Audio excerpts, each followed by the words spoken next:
السلام علیکم جی، کیا حال چال ہے آپ سب لوگوں کے؟ میں امید کرتی ہوں کہ آپ سب بالکل ٹھیک ہوں گے، خیریت سے ہوں گے۔ ناول بخت بائی مہر النساء شاہ میر کی یہ 17ویں قسط ہے۔ کدال پہ لگی گیلی مٹی اور گھاس دیکھ کر عمر ٹھٹکا تھا، لیکن وہ گھاس قدرتی گھاس نہیں تھی۔ اس نے کدال پہ لگی گھاس کو انگلیوں کی پوروں سے اٹھایا۔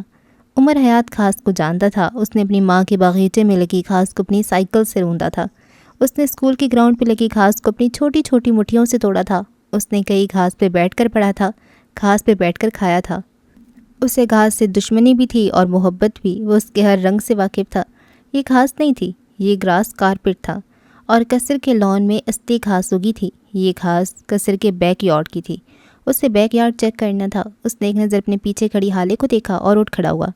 وہ کم از کم اپنی بیوی کے ساتھ ہوتے ہوئے کوئی رسک نہیں لے سکتا تھا۔ حالے اور لیل کو باہر سڑک پہ چھوڑ کر وہ ہارون کے ساتھ اندر آیا۔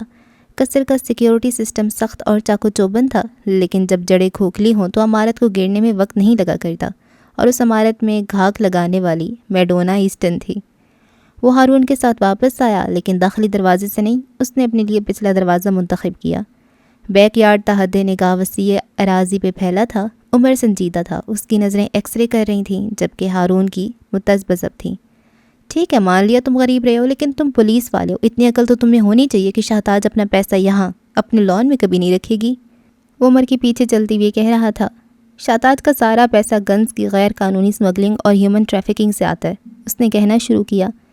پچھلے کچھ عرصہ تک شہتاج اور اس کا بھائی سارا پیسہ دونوں بیرون ملک منتقل کرتے رہے تھے، کیونکہ اس حکومت میں ان کے لوگ تھے۔ اس کا بھائی ایمبیسیڈر تھا، پیسہ منتقل کرنے میں کوئی دقت نہیں ہوتی تھی۔ وہ چلتی ہوئی رکا، ماہی کی قبر سے ذرا فاصلے پہ پنجوں کے بل بیٹھا۔ لیکن اس حکومت میں نئے لوگ ہیں، نئی رقمیں ہیں، نئی معاہدے ہیں۔ اس نے کہنا جاری رکھا، یہ حکومت ان سے زیادہ چارج کرے گی، مختلف معاہدے کرے گی، یہاں تعلقات بنانے میں وقت لگے گا، اور شہتاج اس وقت رسک افورڈ نہیں کر سکتی۔ ماہی کے واقعے کے بعد وہ کافی محتاط ہو گئی ہے۔ اس نے پارٹی اس لیے دی تاکہ وہ اس نئی حکومت کے نئے لوگوں سے نئے معاہدے کر سکے۔ کیا تم نے اس کی انوائٹ لسٹ نہیں دیکھی؟ وہ بول رہا تھا اور ہارون غور سے سن رہا تھا۔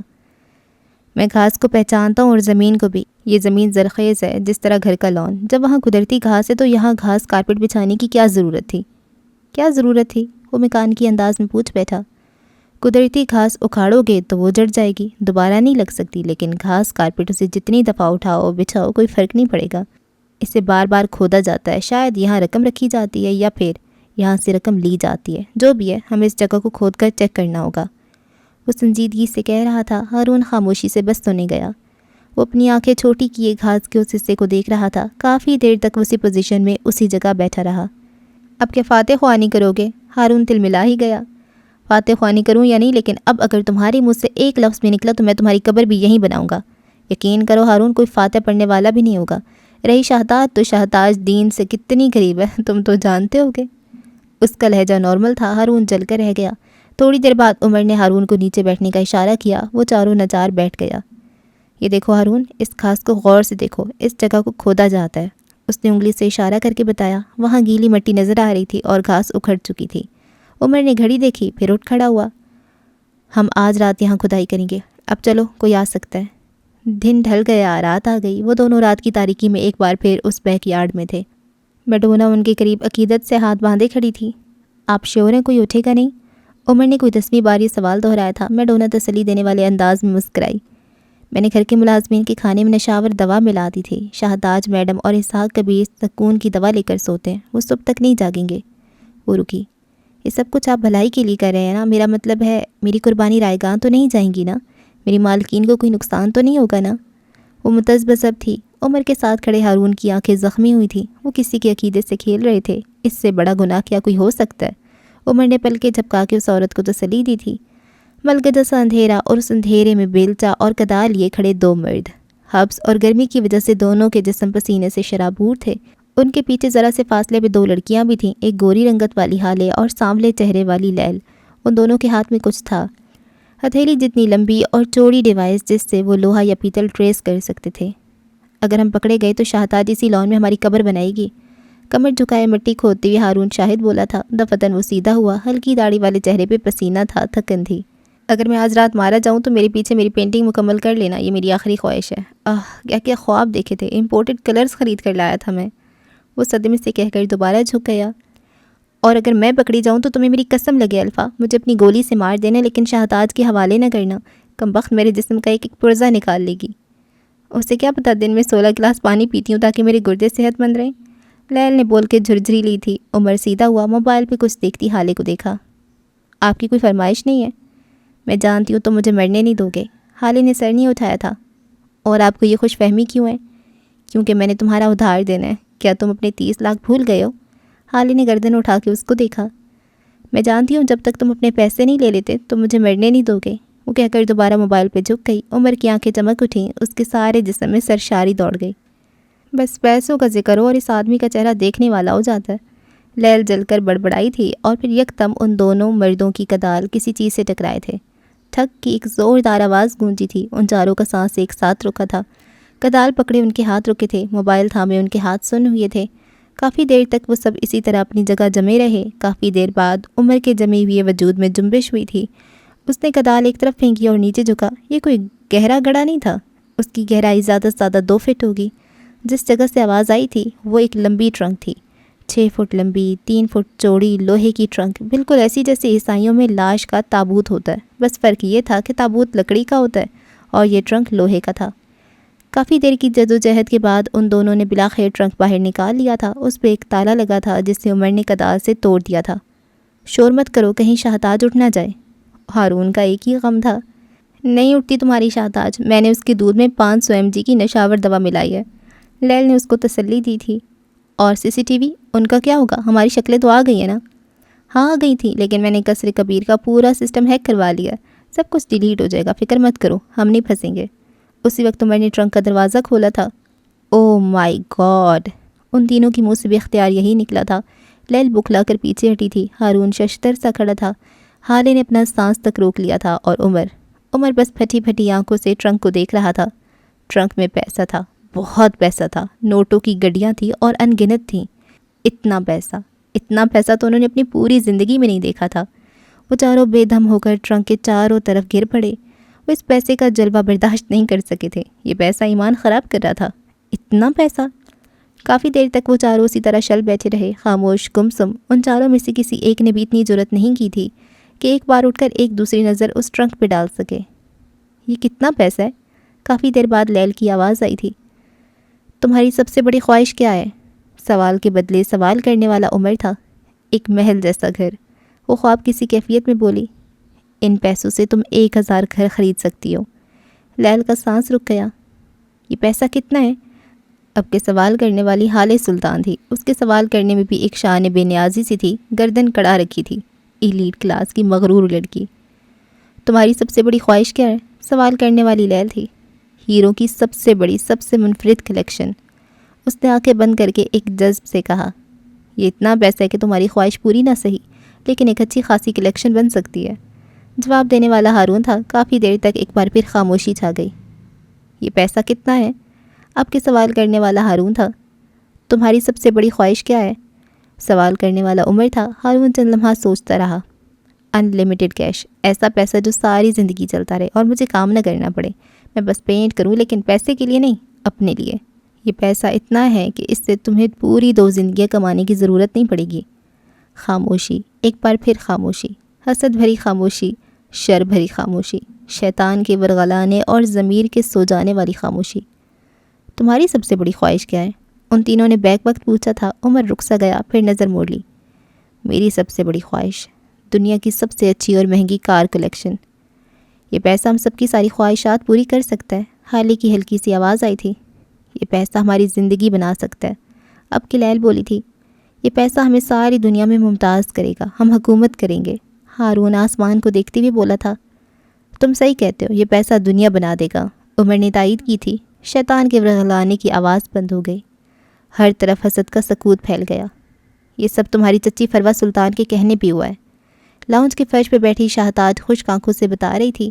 حالے نے بے اختیار دیوار کا سہارا لیا تھا۔ تم نے مجھے تنہائی میں ذلیل کیا تھا، میں تمہیں محفل میں رسوا کروں گی۔ وہ تم سے نفرت کرتی ہے اور کبھی بھی نہیں چاہتی تھی کہ تم اس کی بہو بنو۔ وہ تمہاری شادی کے لیے راضی ہوئی تھی، لیکن اپنی شرطوں پہ۔ اس نے تمہاری شادی کے لیے راضی ہونے کا بدلہ تمہارے دادا سے اٹرنی کی صورت میں لیا تھا۔ وہ تمہیں اور معراج سلطان کو ساری دنیا کے سامنے ذلیل ہوتے دیکھنا چاہتی تھی۔ میں اپنے بیرون ملک مقیم رشتہ داروں کو بھی بلاؤں گی. میں چاہتی ہوں یہ دن یادگار ہو، بے حد یادگار.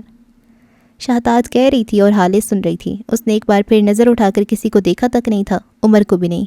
اس سے لگا تھا اب وہ کبھی عمر سے نظر نہیں ملا سکے گی. فروا نے فہیم مرزا سے ڈیل کر لی کہ اگر وہ تمہیں تمہاری شادی کی رات گھر پہنچنے نہ دے تو فروا ہیون اس کے حوالے کر دے گی. کیسے؟ یہ اس کا کام تھا. تم لوگوں کو لگا تھا میں مہرا ہوں یا پھر میرے اوپر کوئی اور ہے. غلط لگا تھا. نہ میں مہرا ہوں اور نہ میرے اوپر کوئی اور ہے، اور نہ ہی میں نے یہ سب اپنے ذہنی عارضے کی وجہ سے کیا. اس نے اپنے ساتھ کھڑے عمر کی پرتپش آنکھوں میں دیکھا. میں شریک دار تھی. فہیم میرا پیسہ سفید کرتا تھا اور اس دفعہ ہیون کو خریدنے کی صورت میں بھی میرا پیسہ سفید ہونا تھا. ہیون فہیم کو نہیں، مجھے چاہیے تھا.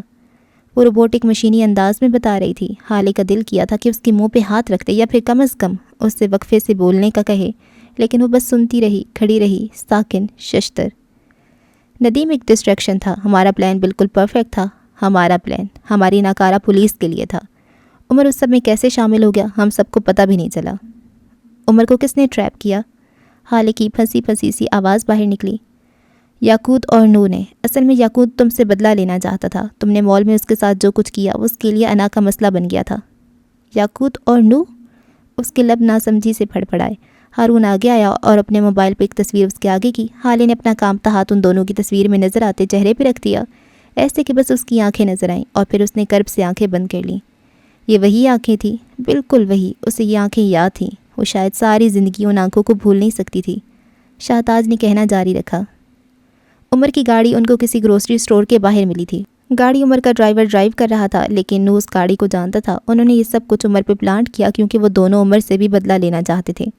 معراج سلطان کے قتل میں ہرگز مددگار نہیں ہوں. مجھ سے بس CCTV ڈیلیٹ کروانے کو کہا گیا تھا. میں بس اتنا ہی جانتی ہوں، اور بس. میں کیوں آپ کو یقین کر لوں؟ ثبوت دیں. عمر کی چپتی آواز پہ وہ اٹھ کھڑی ہوئی. اپنا موبائل اٹھایا، چند بٹن دبائے.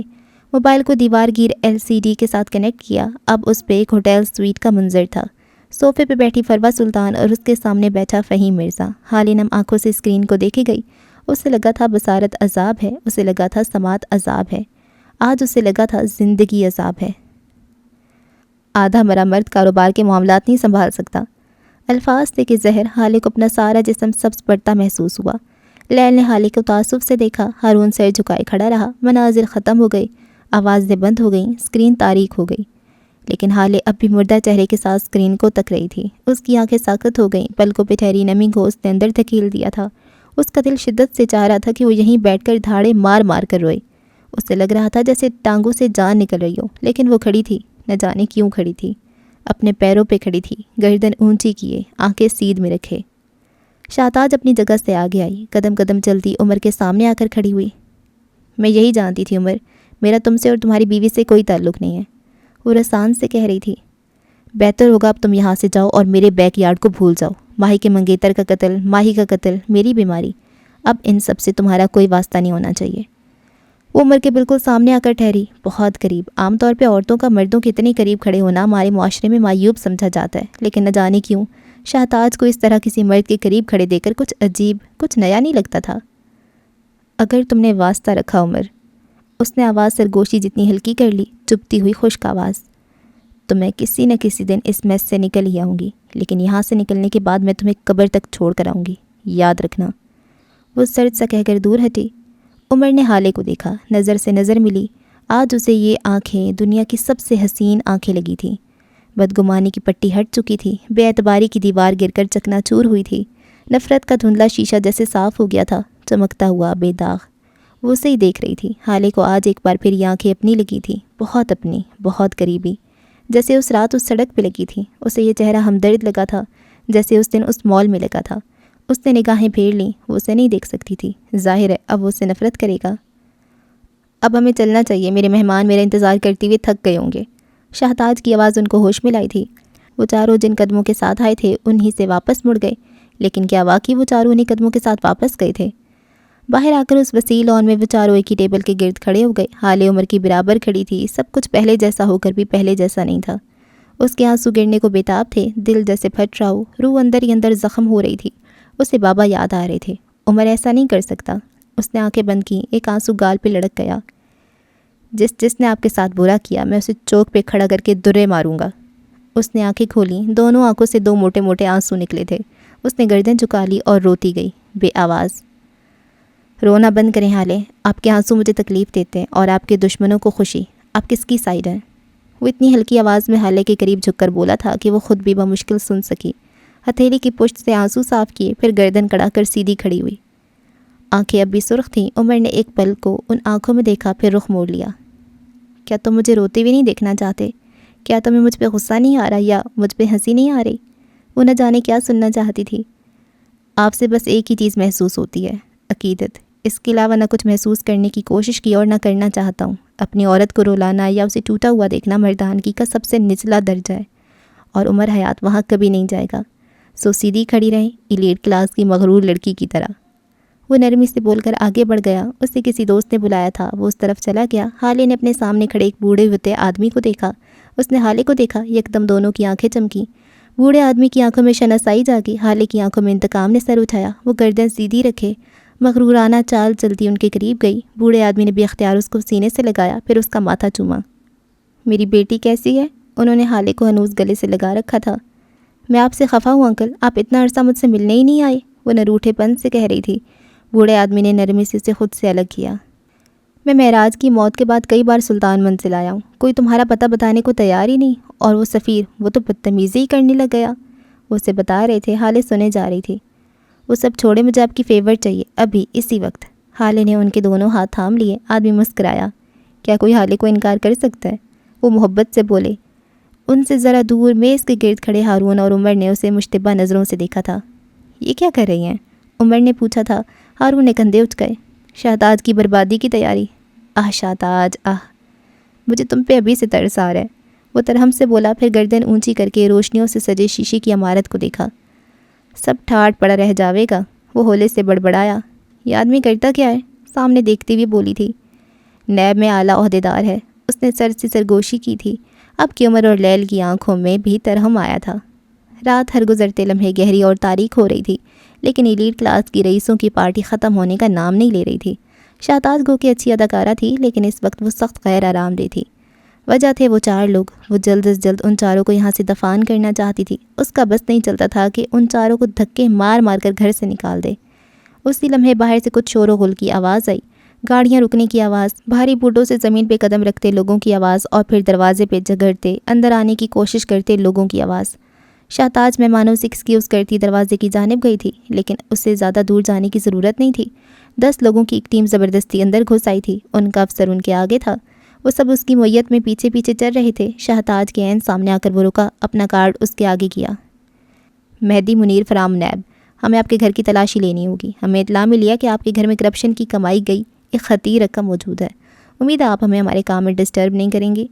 بڑی کوئی پروفیشنل انداز میں کہہ کر اس نے اپنے بندوں کو اشارہ کیا۔ مہدی منیر یا اس کے بندوں میں سے کسی نے بھی کوئی خاص قسم کا یونیفارم نہیں پہن رکھا تھا۔ وہ سویلین ڈریس میں تھے۔ یہ شہتاج کے لوگ نہیں تھے، وہ انہیں روک نہیں سکتی تھی۔ ہر دفعہ چھاپہ مارنے والے لوگوں میں اس کے لوگ شامل ہوتے تھے۔ شہتاج نے بے بسی بھرے کرب سے ان کو اندر جانے دیا۔ پارٹی تماشے میں بدل گئی تھی۔ جو لوگ یہاں کھانے پینے اور انجوائے کرنے آئے تھے، اب ان کو اگلے کئی دن کے لیے گوسپ کا نیا ٹاپک مل گیا تھا۔ اسحاق کبیر دبے دبے غصے سے شہتاج کبیر کو دیکھ رہے تھے۔ تم نے انہیں اندر کیسے جانے دے دیا؟ اگر ان لوگوں نے بیک یارڈ میں جانے کی بات کر دی تو ہم کیا کریں گے تاج؟ ہم برباد ہو جائیں گے۔ شہتاج نے ٹھنڈی پرسکون آنکھوں سے ان کو دیکھا۔ جب زہر گلے سے اتر کر جسم میں اتر جاتا ہے تو اسے تھوک تھوک کر نکالنے کا فائدہ نہیں ہوتا۔ ایسے وقت میں تریاک ضروری ہوتا ہے۔ میں تریاک بنا چکی ہوں۔ کیا بکواس کری ہو؟ مجھے کھل کر بتاؤ۔ وہ جھنجھلائے تھے۔ شہتاج نے ان کو نہیں دیکھا۔ وہ بس گردن اونچی کیے اپنے ہاتھوں سے بنائے گئے قصر کبیر کو دیکھ رہی تھی۔ وہ لوگ یہاں سے پیسہ لے جانے آئے ہیں، گھر کی تلاشی بہانا ہے۔ وہ جانتے ہیں پیسہ کہاں ہے۔ ہم جنگ کو ہونے سے نہیں روک سکتے، جنگ کو ہار جانے سے بھی نہیں بچ سکتے۔ ہمیں ہار کر بھی مال غنیمت سمیٹنا ہے، اس پہ ہمارا حق ہوگا۔ یہ لوگ یہاں سے پیسہ لے جائیں گے، میں ان کو روک نہیں سکتی، لیکن وہ پیسہ میرے پاس واپس آئے گا، یہ میں کر سکتی ہوں۔ ان کے راستے میں 10 شارپ شوٹرز کھڑے ہوں گے۔ آج کتنی لاشیں گریں گی میں نہیں جانتی، لیکن میرا پیسہ نیب کے خزانے میں نہیں جائے گا، اتنا ساری دنیا کو بتا دوں گی۔ اس کی آواز ہر قسم کے جذبات سے آ رہی تھی، ٹھنڈی، بے جان، بے تاثر۔ اسحاق کبیر کے تنے اعصاب ڈھیلے پڑے تھے۔ کچھ بھی کرو تاج، بس پیسہ بچاؤ۔ شہتاج نے سر ہلا دیا۔ میز پہ کھڑے چاروں لوگ یہ تماشا دیکھ رہے تھے۔ 10 لوگوں کی ٹیم اب بیک یارڈ کی طرف بڑھی تھی۔ شہتاج کے دل پہ کسی نے پیر رکھا تھا، روح جیسے قبض ہو رہی تھی۔ لیکن اس کا چہرہ ویسے ہی رہا، اچھی اداکاراؤں جیسا۔ آواز ایک بار پھر آنے لگی تھی، بیلچے کدالوں کی آواز، افسر کے حکم دینے کی آواز، اور پھر ٹھک کی آواز۔ اس آواز پہ شاہتاج کا دل رک گیا تھا۔ ساری دنیا برف ہو گئی تھی، ساری دنیا راکھ ہو گئی تھی۔ اب آوازیں قریب آ رہی تھیں۔ 10 لوگوں میں سے کچھ لوگ اس ٹرنک کو اٹھائے چلے آ رہے تھے۔ ٹرنک کو لا کر لان کے بیچوں بیچ رکھا گیا۔ بوڑھا آدمی چہرے پہ برہمی لیے شاہتاج سے کچھ کہہ رہا تھا۔ مجمع میں دبی دبی سرگوشی ہونے لگی۔ حالے اپنی جگہ سے آگے آئی، قدم قدم بڑھتی وہ شاہتاج کے قریب آ رہی تھی۔ عمر اس کے پیچھے تھا۔ یہ طے نہیں ہوا تھا پارٹنر، وہ اس کے کندھے کے پیچھے سے بولا۔ ذلت آخری لمحے میں طے ہو جاتی ہے۔ شاہتاج کو پتہ چلنا چاہیے کہ ایلیٹ کلاس کی مغرور لڑکی کیا کچھ کر سکتی ہے۔ وہ بالکل ان کے پاس آ کر رکے تھے۔ ٹرنک کا ڈھکن اٹھایا گیا۔ شاہتاج کا دل دھک سے رہ گیا۔ اسحاق کبیر دل پہ ہاتھ رکھے پیچھے کو ہوئے۔ ٹرنک کی تہہ میں بس آخری کچھ رقم تھی، 10 روپے کے نوٹوں کی گڈیاں، چند سکے اور ایک مون چڑھاتا ایموجی بال۔ شاہتاج کا دماغ پھک سے اڑا تھا، چہرہ سفید پڑنے لگا تھا، دل رک گیا، سانس رک گئی۔ یہ نہیں ہو سکتا، اس کے لب ہلکے سے پھڑپڑائے۔ وہ شاکی انداز میں پیچھے ہونے لگی، پھر گھاس پہ گر گئی۔ میرا پیسہ، میرا اثاثہ، میری کمائی، میں برباد ہو گئی، میرا پیسہ، وہ بڑبڑا رہی تھی ہلکی شاکی آواز میں۔ وہ خود کو گھاس پہ گھسیٹتی پیچھے ہوتے جا رہی تھی۔ اسحاق کبیر چیخ رہے تھے، رو رہے تھے۔ 10 لوگوں میں سے ایک آدمی کا گریبان پکڑے دھاڑ رہے تھے۔ سارا مجمع ان کی بربادی دیکھ رہا تھا۔ شاہتاج بس پھٹی پھٹی آنکھیں لیے بند ہوتے دل کے ساتھ گھاس پہ نیم مردہ سی بیٹھی تھی۔ یہ نہیں ہو سکتا، میرا پیسہ، میرا اثاثہ، وہ ہلکی شاکی صدمے سے چور آواز میں بڑبڑا رہی تھی۔ دفتن شاہتاج اٹھی، زخمی شیرنی کی طرح عمر کی طرف پڑی۔ میرے پیسے کا کیا کیا عمر؟ وہ اس کو گریبان سے پکڑے سرخ چہرے کے ساتھ غرائی تھی، حلق کے بل چیخی تھی۔ میں مار ڈالوں گی تمہیں، تمہارا خاندان تباہ کر دوں گی۔ میرا پیسہ کہاں ہے؟ وہ اربوں روپے تھے، تم نے کہاں کیا میرا پیسہ؟ بتاؤ، میں تمہاری جان لے لوں گی، زندہ نہیں چھوڑوں گی تمہیں، مار ڈالوں گی۔ تم نے میرا پیسہ لیا ہے، تم نے میرا پیسہ لیا ہے، میں جانتی ہوں تم نے لیا ہے، تم ایسا کر سکتے ہو۔ تم کہاں کے سچے ہو؟ تم جھوٹے ہو، تم سب ہمارے جیسے ہو، تم غاصب ہو، تم حاسد ہو، حریص ہو، تم میرا پیسہ لے لیا، تم حاسد ہو، تمہارے اندر ہمارے جیسا شر ہے۔ وہ عمر کے گریبان کو بری طرح جھنجھوڑتی ہوئے کہہ رہی تھی۔ وہ حالے اور عمر کے قریب کھڑی چیخ رہی تھی، ہم تمہارے جیسے نہیں ہیں شاہتاج، ہمارے اندر شر ہے۔ حالے نے اس کو دیکھتے ہوئے کہنا شروع کیا، ہمیں اس پہ قابو ہے، ہمارے اندر حسد ہے تو اس کا بھوکا پیٹ بھوکا رکھتے ہیں، ہم حریص ہیں تو اپنے حرص کی جڑوں کو مضبوط نہیں ہونے دیتے، ہم برے ہیں لیکن ہمیں اپنی برائی پہ قابو پانا آتا ہے۔ وہ ایک مان ایک شان سے کہہ رہی تھی۔ اس کی گردن اٹھی تھی اور گردنیں اس کی اٹھتی ہیں جن کے گلے میں سیاہ مالوں کے پٹے نہیں ہوتے۔ شاہتاج چیخ رہی تھی، بری طرح چیخ رہی تھی۔ اس کی حالت پہ کسی پاگل کا گمان ہوتا تھا، لیکن حالے کو اس کی آواز نہیں آتی تھی، وہ کسی اور منظر میں تھی، کہیں اور۔ شر اور حسد اپنا فیصلہ کروا چکا تھا۔ وہ چاروں سر جھکائے دنیا بنانے کا فیصلہ کر چکے تھے۔ اس بات سے انجان کہ جن فیصلوں پہ دنیا میں سر جھکانے پڑ جائیں وہ فیصلے آخرت میں نیک اعمال کا پلڑا جھکا دیتے ہیں۔ عمر کا دل کچھ کہہ رہا تھا لیکن وہ نہیں سن رہا تھا۔ صرف ایک آواز تھی جو اس کے کانوں میں چپکے سے آ کر گونجی تھی، سے آنکھوں والی مہربان عورت کی آواز، پڑھو اعوذ باللہ من الشیطان الرجیم۔ عمر اس آواز سے رخ نہیں موڑ سکتا تھا، اس نے بند آنکھوں کے ساتھ دہرایا، اعوذ باللہ من الشیطان الرجیم، پڑھو اعوذ باللہ من الشیطان الرجیم۔ اس نے مکانکی انداز میں بند آنکھوں کے ساتھ دہرایا، اعوذ باللہ من الشیطان الرجیم۔ یکدم اس نے آنکھیں کھولیں۔ وہ تینوں اب بھی جھکے ہوئے سر کے ساتھ بیٹھے تھے، ٹرنک سے ٹیک لگائے، ایک دوسرے سے نظریں چرائے۔ وہ ان تینوں کے سامنے کھڑا تھا، ایک لیڈر کی طرح، ایک الفا کی طرح۔ اپنی آنکھیں بند کرو، اس کی آواز میں تحکم تھا۔ ان تینوں نے جھکی نظریں اٹھائیں، اچنبے سے اس کو دیکھا۔ کیوں؟ ان تینوں کے لب بیک وقت پھڑپھڑائے تھے۔ میں تم سب کا الفا ہوں، کیا تم لوگ میرے حکم پہ سوال کرو گے؟ اس کی آواز میں روب تھا۔ آنکھیں بند کرو، یہ میرا حکم ہے، یہ تمہاری ٹیم کے الفا کا حکم ہے۔ روب تھا کہ کیا؟ ان تینوں نے بیک وقت آنکھیں بند کیں۔ پڑھو اعوذ باللہ من الشیطان الرجیم۔ ان تینوں کے دماغ نے کئی ساری توجہ پیش کی تھی۔ وہ اس کی بات کو جھٹلانا چاہتے تھے، انکار کرنا چاہتے تھے، لیکن نہ جانے کیوں وہ انکار نہیں کر سکے۔ لیکن کیا کوئی خدا کے کلام کو انکار کر سکا ہے؟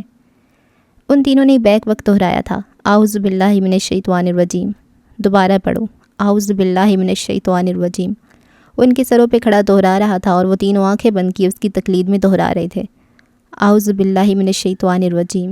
نہ جانے کتنی دیر، نہ جانے کتنی دفعہ وہ پڑھتا رہا اور وہ تینوں اس کے پیچھے دہراتے رہے۔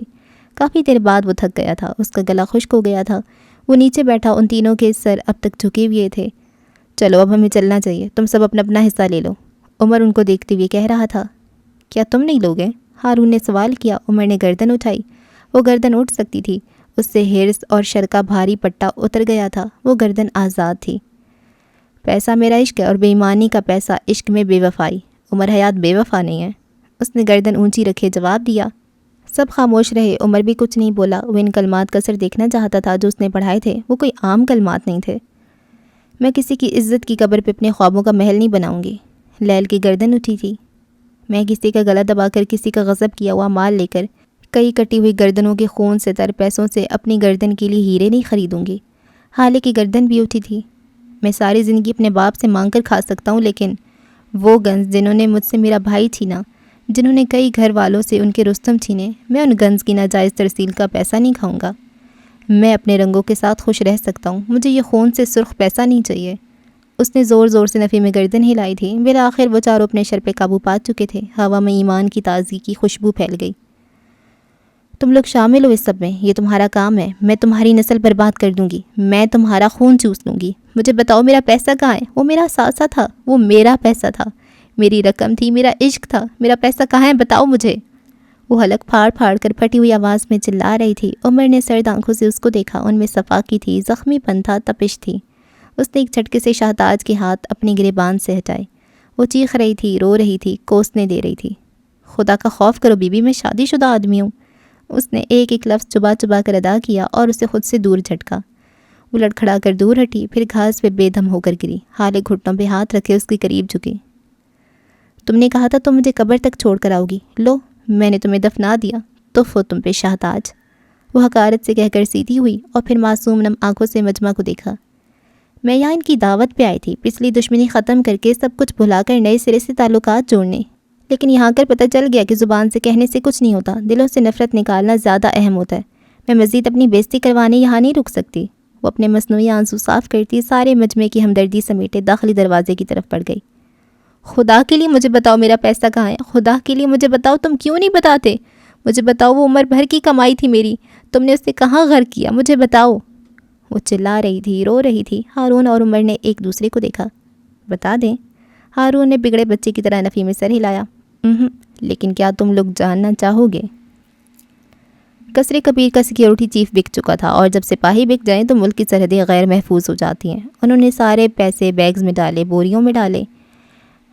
وہ جس طرح سے پیسہ منتقل کر سکتے تھے انہوں نے کیا۔ فجر کے قریب ان کا کام ختم ہو گیا۔ پچھلے 2 دنوں کی CCTV ڈیلیٹ کروانے کے بعد اور آگے اس کا منہ اپنے طریقے سے بند کروانے کے بعد وہ چاروں سارا پیسہ ہارون کے فارم ہاؤس منتقل کر چکے تھے۔ اب مسئلہ تھا پیسوں کو ٹھکانے لگانا۔ وہ چاروں لوگ فارم ہاؤس کے لان میں کرسیاں ڈالے بیٹھے تھے۔ ان کے پاس ایک ہفتہ تھا۔ پارٹی کے اگلے ہی دن شہتاج اس پیسے کو کہیں اور منتقل کرنے والی تھی اور وہ لوگ اس پیسے کو کہیں اور لے آئے تھے۔ ان پیسوں کا کرنا کیا ہے؟ لیل کوئی 10ویں بار یہ سوال کر چکی تھی۔ یہ سیاہ ہے، سب سے پہلے اس کو سفید کرنا ہے، عمر سوچتی ہوئی کہہ رہا تھا۔ اور اسے سفید کون کرے گا؟ میری بیوی اور اس کا کزن، عمر مسکرایا تھا۔ ہم دونوں؟ ہم کیسے؟ وہ دونوں متعجب تھے۔ عمر آگے کو ہوا۔ دیکھیں حالے، آپ اور ہارون امیر ہیں، آپ کا سرکل، آپ کی سوسائٹی سب امیر ہے، اور امیر لوگ کیا کرتے ہیں؟ امیر ڈونیشنز دیتے ہیں۔ ہم یہ سیاہ پیسہ ان امیروں کو دیں گے اور وہ لوگ اپنا سفید، اپنا پیپر ورک کیا ہوا پیسہ ڈونیٹ کریں گے، لیکن اس طرح کہ ہمارا نام نہ آئے۔ اب بات ان کی کچھ سمجھ میں آنے لگی تھی۔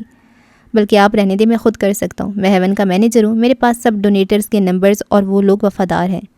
وہ عمر اور جج صاحب کے لیے کچھ بھی کر سکتے ہیں، آپ بس بیگز تیار کریں۔ وہ کہتے ہوئے موبائل اٹھا کر باہر چلا گیا۔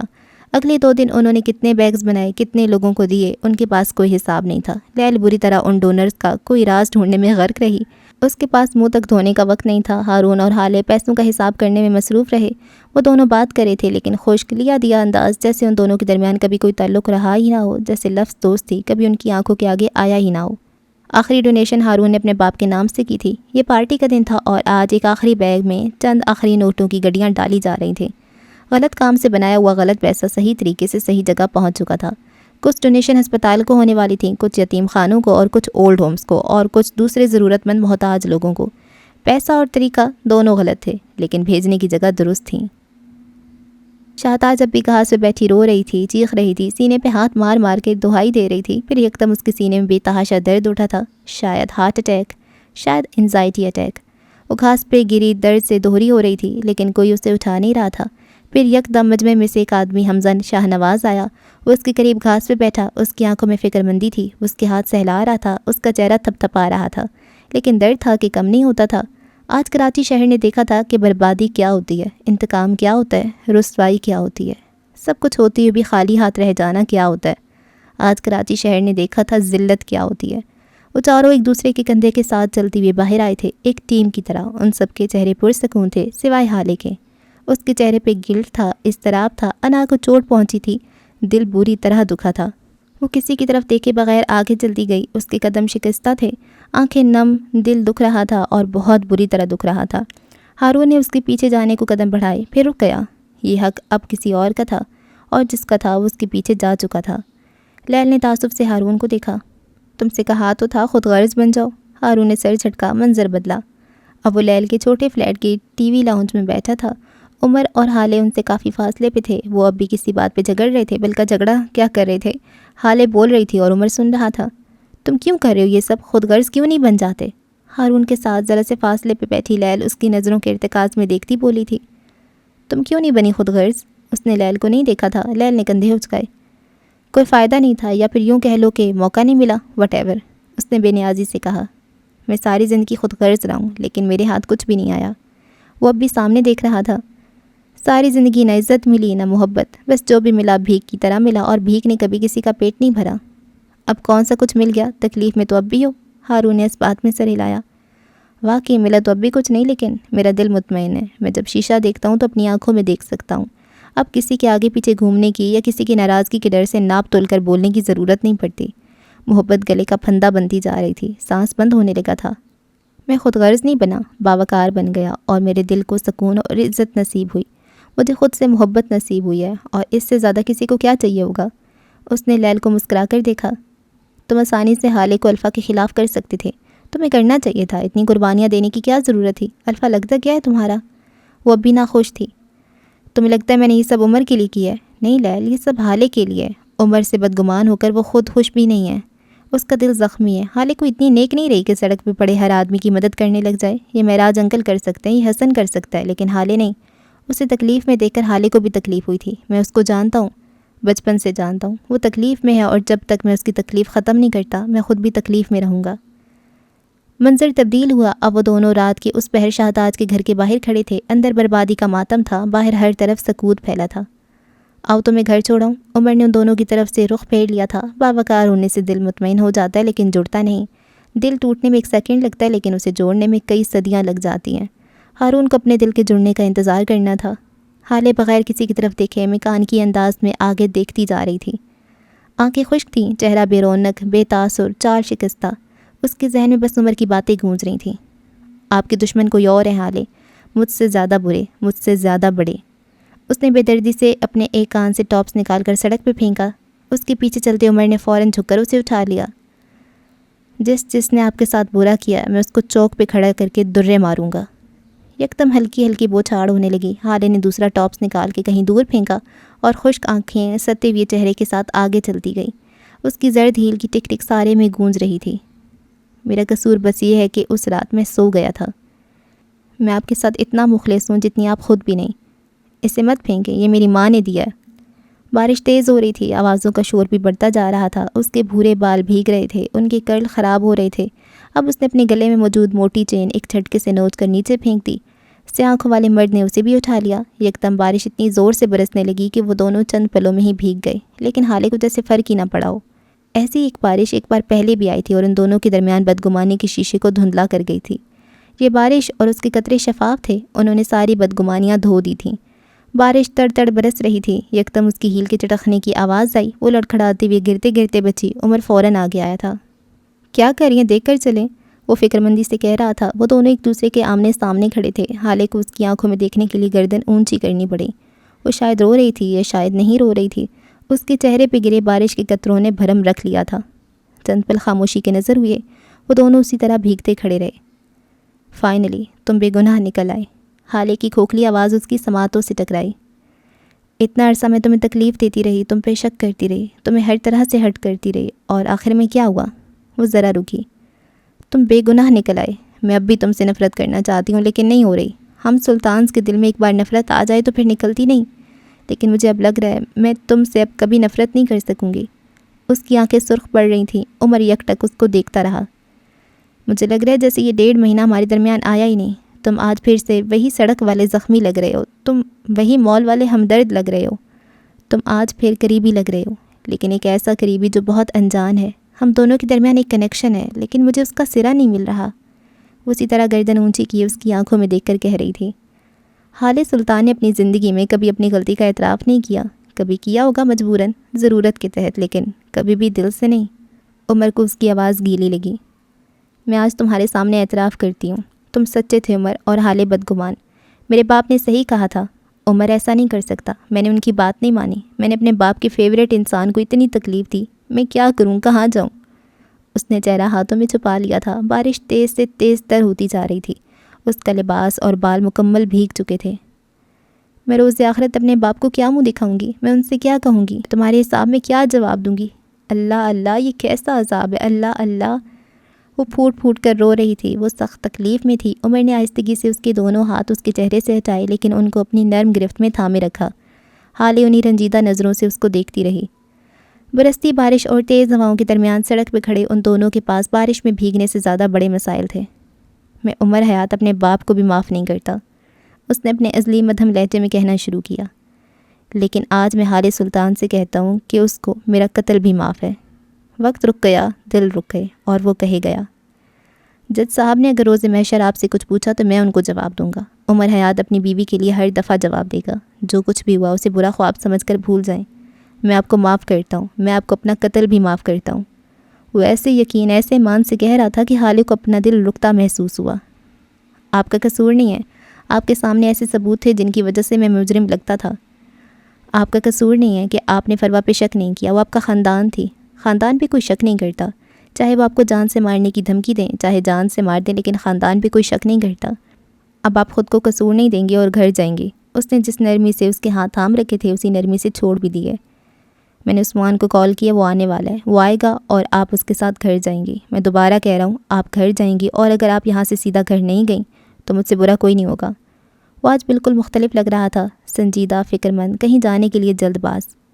کیا تم میرے ساتھ نہیں آؤ گے؟ اس کا لہجہ اب نارمل تھا۔ عمر نے نفی میں سر ہلایا۔ آج کی رات نہیں، کم از کم آج تو نہیں۔ میں آج اپنے ون اینڈ اونلی کے پاس جاؤں گا۔ مجھے ہر ناکامی، ہر کامیابی ان کے ساتھ شیئر کرنے کی عادت ہے۔ اسی وقت عثمان گاڑی میں بیٹھا ان کو اپنے قریب آتا دکھائی دیا۔ کیا تمہیں کبھی میرا رویہ برا نہیں لگا؟ اس سارے وقت میں کبھی بھی؟ عمر کے چہرے پہ ایک زخمی تاثر آیا۔ ہر منٹ، ہر سیکنڈ، ہر لمحہ مجھے ہر بار آپ کی باتیں دل کو چیرتی ہوئی محسوس ہوتی تھیں۔ آپ وہ واحد ہستی ہیں جس کی آنکھوں میں اپنے لیے نا اعتباری، نفرت، غیر محفوظ پن میں برداشت نہیں کر سکتا، لیکن میں نے کیا، اور جن کی وجہ سے کیا، میں ان کو خون کے آنسو رلاؤں گا۔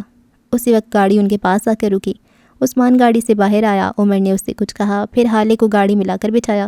دروازہ بند کرنے سے پہلے وہ رکا، گاڑی کے اوپری حصے پہ ہاتھ رکھا، نیچے جھکا، حالے کی آنکھوں میں دیکھا۔ عمر حیات آپ کو اپنا قتل بھی معاف کر سکتا ہے، یقین دہانی کروائی گئی۔ مقابل نے نم آنکھیں جھپکائیں، گیلے چہرے پہ آسودگی پھیل گئی۔ عمر حیات نے اس کا اعتبار کمایا تھا، اب حالے کو اس کی باتوں پہ اعتبار کرنا چاہیے تھا۔ وہ سیدھا ہوا، گاڑی آگے بڑھ گئی۔ وہ تب تک کھڑا رہا جب تک گاڑی اس کی نظروں سے اوجھل نہیں ہو گئی۔ اب وہ مزید ان آنکھوں میں بے اعتباری نہیں دیکھے گا، اسے یقین تھا، لیکن شاید یقین ٹوٹنے کے لیے ہوتے ہیں۔ بارش نے آج گویا نہ تھمنے کی قسم کھا رکھی تھی۔ وہ برسے ہی جا رہی تھی، برسے ہی جا رہی تھی۔ عمر حیات کی سیاہ آنکھیں اس وقت سپاٹ تھیں، ان میں کوئی جذبہ نہیں تھا، جیسے اسے شہتاج کی بربادی سے فرق نہ پڑا ہو، جیسے اسے کسی بھی چیز سے کوئی فرق نہ پڑا ہو، یا پھر وہ کسی اور ہی کی تباہی دیکھنا چاہتا تھا۔ قبرستان کی ساری قبریں گیلی ہو گئی تھیں۔ عام دنوں میں جو ذرا سی روشنی دور سے کسی گھر یا عمارت سے قبرستان میں پڑتی تھی، آج بارش اور لائٹ نہ ہونے کی وجہ سے وہ روشنی بھی ندارت تھی۔ بارش کی وجہ سے مٹی گیلی تھی اور کیچڑ میں بدل چکی تھی۔ وہ اپنے مہنگے برانڈڈ سوٹ کی پرواہ کیے بغیر اس کیچڑ والی زمین پہ بیٹھ گیا۔ ماتھے پہ بکھرے بال گیلے ہو گئے تھے، ہلکی بڑی شیو میں پانی کے قطرے نمایاں تھے۔ اس نے اپنے کوٹ بازو پہ ڈالا ہوا تھا، اس وقت وہ بس سفید شرٹ میں ملبوس تھا۔ قبرستان کی کیچڑ والی گیلی زمین پہ بیٹھے ہوئے اسے کافی وقت ہو گیا تھا۔ بہت دیر بعد اس کی زبان سے چند الفاظ ادا ہوئے۔ آئی مس یو۔ بہت سارا نمکین پانی اندر دھکیلا۔ آپ کو پتہ ہے آج میں آپ کی بیٹی کی نظروں میں سرخرو ہو کر آیا ہوں، وہ آہستہ آہستہ کہہ رہا تھا۔ میں آپ کو بہت یاد کرتا ہوں، بہت زیادہ۔ 10 سال آپ کے علاوہ کوئی تعلق بنایا ہی نہیں، کوئی ایسا تعلق جس سے سب کہہ سکوں۔ لیل، سردار، باقی سب دوست، وہ لوگ مجھ سے سب کچھ کہہ دیتے ہیں، لیکن عمر نہیں کہہ سکتا۔ عمر تو سب کچھ آپ سے کہتا تھا نا۔ وہ رک گیا جیسے ان کی جانب سے جواب کی توقع تھی، پھر زخمی مسکراہٹ کے ساتھ سر جھٹکا۔ میں وہاج خان سے ملنے بھی گیا تھا۔ وہ ایک بار پھر رکا، ہاتھ سرنڈر کرنے کے انداز میں اوپر اٹھا لیے۔ اوکے اب آپ کہیں گے کہ اپنے باپ کو نام سے مت بلاؤ، لیکن میں آپ سے پوچھتا ہوں، میرا باپ کہاں تھا جب مجھے اس کی ضرورت تھی؟ جب میں بچہ تھا، جب میں جوان تھا، وہ کیوں کبھی میرے لیے نہیں آیا؟ اس کی آواز بلند ہوئی تھی، آنکھوں کا گلابی پن بڑھنے لگا تھا، چہرے پہ پھیلا اضطراب مزید بڑھ گیا۔ میں بچہ تھا ماموں، مجھے ضرورت تھی میرے باپ کی، ہر بچے کو ضرورت ہوتی ہے۔ میں کہتا نہیں تھا، بھرم رکھ لیتا تھا۔ تھوڑا بہت سلطان تو میں بھی ہوں، بھرم رکھنے مجھے بھی آتے تھے۔ وہ ہنس پڑا تھا، لیکن اگر تم اس کی ہنسی دیکھو تو رو پڑو گے۔ جب کسی بچے کا باپ اس کو اسکول سے لینے آتا تھا، مجھے میرا باپ یاد آتا تھا، وہ یاسیت سے کہہ رہا تھا۔ جب کسی بچے کا باپ اس کو اپنے کندھے پہ اٹھاتا تھا تب مجھے میرا باپ یاد آتا تھا، مجھے ان کی ضرورت تھی یار، ہمیشہ تھی۔ وہ بے بسی سے کہہ رہا تھا۔ برستی بارش نے اسے درہم سے دیکھا تھا۔ شام میں سارے بچوں کے باپ ان کے لیے شہر سے پکوڑے لاتے تھے، کسی کا باپ فروٹ لاتا تھا۔ میں محلے کا سب سے امیر بچہ تھا، لیکن میں کبھی ویسے پکوڑے نہیں کھا سکا، میں کبھی ویسے پھل نہیں کھا سکا۔ وہ بہت مہنگے پکوڑے تھے ماموں، بہت مہنگے پھل تھے۔ ایسے پھل کھانے کے لیے باپ چاہیے ہوتا ہے، اور عمر اس معاملے میں بہت غریب تھا۔ یکدم بارش ہلکی ہوتی گئی، لیکن عمر کی محرومیاں بڑھتی گئیں۔ میں نے ساری زندگی اپنے باپ کی محبت چاہی، مجھے نہیں ملی، لیکن مجھے تب اتنا غصہ نہیں آتا تھا۔ مجھے اب غصہ آتا ہے، مجھے بہت غصہ آتا ہے جب میں اپنے دل کے ہاتھوں مجبور ہو کر اپنے باپ کو دیکھنے جاتا ہوں۔ اس وقت عمر بے بس ہوتا ہے، اس وقت بے بسی کی کوئی حد نہیں ہوتی۔ میں اتنا بے بس نہیں بننا چاہتا، میں ان سے نفرت کرنا چاہتا ہوں، اتنی کہ ان کا چہرہ دیکھ کر آیت آئے، لیکن ہر بار وہ چہرہ دیکھ کر مجھے بس اپنی محرومیاں یاد آتی ہیں۔ وہ چہرہ مجھے میرا چہرہ لگتا ہے۔ ہر بار جب وہ میرے سامنے کھڑے ہوتے ہیں تو میں چاہتا ہوں ان کو اپنے سامنے سے دور کر دوں، لیکن ہر بار میرا دل چاہتا ہے۔ وہ رکا، آنکھوں میں سرخی دوڑ گئی، لب بھینچنے لگے۔ ہر بار میرا دل چاہتا ہے کہ میں ان کے گلے لگ جاؤں۔ بالآخر اس نے ہاری ہوئی لہجے میں کہہ دیا، ساتھ سر جھکا لیا، شکستگی سے، بے بسی سے۔ لوگ کہتے ہیں لڑکوں کے لیے پڑھائی مشکل ہے، نوکری مشکل ہے، گھر چلانا مشکل ہے، شادی مشکل ہے، لیکن وہ رکا، لڑکوں کے لیے اپنے باپ کے گلے لگنا سب سے زیادہ مشکل ہے، اور میں چاہتا ہوں یہ مشکل مجھ پہ آئے۔ میں ساری زندگی یہی چاہتا تھا، اب بھی چاہتا ہوں، اور اب جب چاہتا ہوں تو خود پہ غصہ آتا ہے۔ وہ بول کر خاموش ہو گیا، شاید تھک چکا تھا، شاید الفاظ ختم ہو گئے تھے۔ بارش تھم چکی تھی، فضا میں ہلکی ہلکی خنکی پیدا ہو گئی تھی، گیلی مٹی کی خوشبو سارے میں جنگل کے آگ کی طرح پھیلتی گئی۔ وہ بیٹھا رہا، اسی طرح ٹانگیں سمیٹ کر سر جھکائے بیٹھا رہا۔ دفعتاً اس نے سر اٹھایا، معراج سلطان کی قبر سے ذرا فاصلے والی قبر کو دیکھا، چہرے پہ ایک بار پھر ملال تھا۔ وہ اپنی جگہ سے اٹھا، چند قدم آگے آیا اور گھٹنوں کے بل اس قبر کے پاس بیٹھ گیا۔ قبر کے کتبے پہ نگین سلطان لکھا تھا۔ عمر نے اس گیلی قبر پہ اپنا ہاتھ پھیرا، گلے میں کچھ اٹکا۔ میں آپ کو بھی مس کرتا ہوں۔ ذرا رکا، امی، اس کے لبوں سے ایک لفظ نکلا۔ سارے قبرستان میں بھٹکتی روحیں بھی شانت ہو گئیں۔ آپ کو کبھی دیکھا نہیں ہے، لیکن پھر بھی آپ کا چہرہ یاد آتا ہے۔ کبھی آپ سے ملا نہیں، لیکن لگتا ہے کوئی ملاقات ادھوری ہے۔ کبھی بات ہی نہیں کی، لیکن آپ کی آواز سننا چاہتا ہوں۔ میں آپ سے بھی محبت کرتا ہوں، جتنی اس وہاج خان سے نفرت ہے اتنی محبت آپ سے کرتا ہوں۔ کاش آپ میرے ساتھ ہوتی، کاش آپ نے اپنے بچے کو بچایا ہوتا۔ سب ختم ہو گیا امی، سب ختم۔ وہ پیچھے ہو کر بیٹھ گیا، آنکھیں موندے کسی اور جہان میں چلا گیا۔ معراج سلطان کی سہکار ایک بہت بڑے نجی ہسپتال کی باہر ٹھہری تھی۔ راہداری سے چلتے ہوئے اندر ہیڈ ڈاکٹر کے آفس میں آؤ تو وہاں 2 بڑے بڑے صوفے رکھے تھے، ایک طرف ڈاکٹر کی میز اور اس کے پیچھے جھانکتی کرسی۔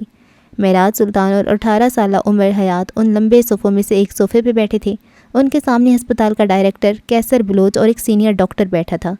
سامنے چھوٹی میز پہ مختلف کاغذات، رجسٹرز اور فائلز رکھی تھیں۔ میز کے قریب نیچے 3 لوگ بیٹھے تھے۔ ان 3 لوگوں کے پاس ایک ہی کام تھا، 18 سال پہلے اگست کے مہینے کے سارے رجسٹرز، فائل ڈھونڈنا۔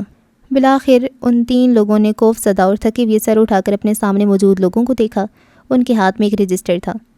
سر، اگست کا رجسٹر یہی ہے، زخمی، مردہ، انجرڈ اور سب لوگوں کی تفصیل اس میں موجود ہے۔ ڈیلیوری کے لیے لائی جانے والی تمام عورتوں کی ساری تفصیل اس کے اندر موجود ہے۔ ان تینوں میں سے ایک ادھیڑ عمر مسیح نرس بولی تھی۔ معراج نے اس کے ہاتھ سے رجسٹر لے لیا۔ عمر خاموش آکورڈ بیٹھا رہا۔ انہوں نے 17 اگست والے صفحات کھولے، وہ سب کے سب نام پڑھتے گئے، انگلی سے نیچے کرتے گئے۔ ایک جگہ وہ ٹھہرے، نگین وہاج، اس نام پہ وہ رک گئے۔ ترچھی نظریں کر کے اپنے پاس بیٹھے 9 عمر لڑکے کو دیکھا، پھر سر جھٹکا۔ ادھیڑ عمر نرس بتا رہی تھی، اس دن ہمارے یہاں صرف 6 ڈیلیوریز ہوئیں۔ وجہ یہ تھی کہ ہماری دونوں ڈاکٹر چھٹی پہ تھیں اور پیچھے صرف 2 ڈاکٹر تھیں۔ یہ سب میں نے ریکارڈ میں چیک کیا ہے۔ مسیح نرس کہے جا رہی تھی۔ معراج سلطان نے اگلا نام دیکھا، فریحہ غیاث الدین۔ وہ ٹھٹک گئے، یہ تو فروا کی بھابھی کا نام تھا۔ کسی شبے کے تحت انہوں نے اگلے خانے میں لکھا ایڈریس دیکھا، پھر مریض کے رشتہ داروں کے خانے میں فروا کا نام دیکھا۔ وہ ششدر رہ گئی، کیا فریحہ کے یہاں اولاد ہونے والی تھی؟ لیکن اگر ایسا کچھ تھا تو فروا نے انہیں بتایا کیوں نہیں، بلکہ کسی کو بھی کیوں نہیں بتایا؟ نگین کے رشتے سے انکار کے بعد فروا کے خاندان سے سلطان خاندان کا میل جول بند ہو گیا تھا، یہاں تک کہ فروا کے بھائی کو اپنی بہن سے ملنے کے لیے سلطان منزل آنے کی اجازت بھی نہیں تھی۔ ہاں، اگر فروا ملنا چاہے تو اپنے بھائی کے گھر جا سکتی تھیں، لیکن غیاث کی موت کے وقت سلطان خاندان کا ہر فرد ان کے گھر گیا تھا۔ پھر ایسا کیا ہوا تھا کہ فروا نے اتنی بڑی خبر ان سے چھپا کر رکھی؟ فروا کا تو پھر بھی سمجھ میں آتا ہے، لیکن ان کی بیوی نے بھی ان سے یہ سب چھپایا۔ فریحہ کے یہاں مرا ہوا بیٹا پیدا ہوا تھا۔ انہوں نے تمام نام چیک کیے، لیکن ان کا ذہن بار بار اپنی بہن کے نام پہ جا رہا تھا۔ انہوں نے اپنے ذہن سے ہر خیال جھٹکا اور اٹھ کھڑے ہوئے۔ انہوں نے اس دن ہونے والی تمام ڈیلیوریز کی تفصیلات لے لی تھیں، عورتوں کے نام اور ان کے گھر کے پتے، اس روز جن جن نرسز کی ڈیوٹی تھی ان سب کے گھر کے پتے اور فون نمبرز لے کر وہ ہسپتال سے نکل آئے۔ اب وہاں مزید کچھ بھی کام کا نہیں تھا۔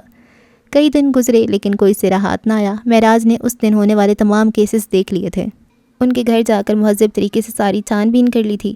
وہ اگر تکون کا ایک سرا پکڑتے تھے تو دوسرا غائب ہونے لگتا تھا۔ اسی طرح ایک دن وہ نفیسہ سے ملنے پہنچے۔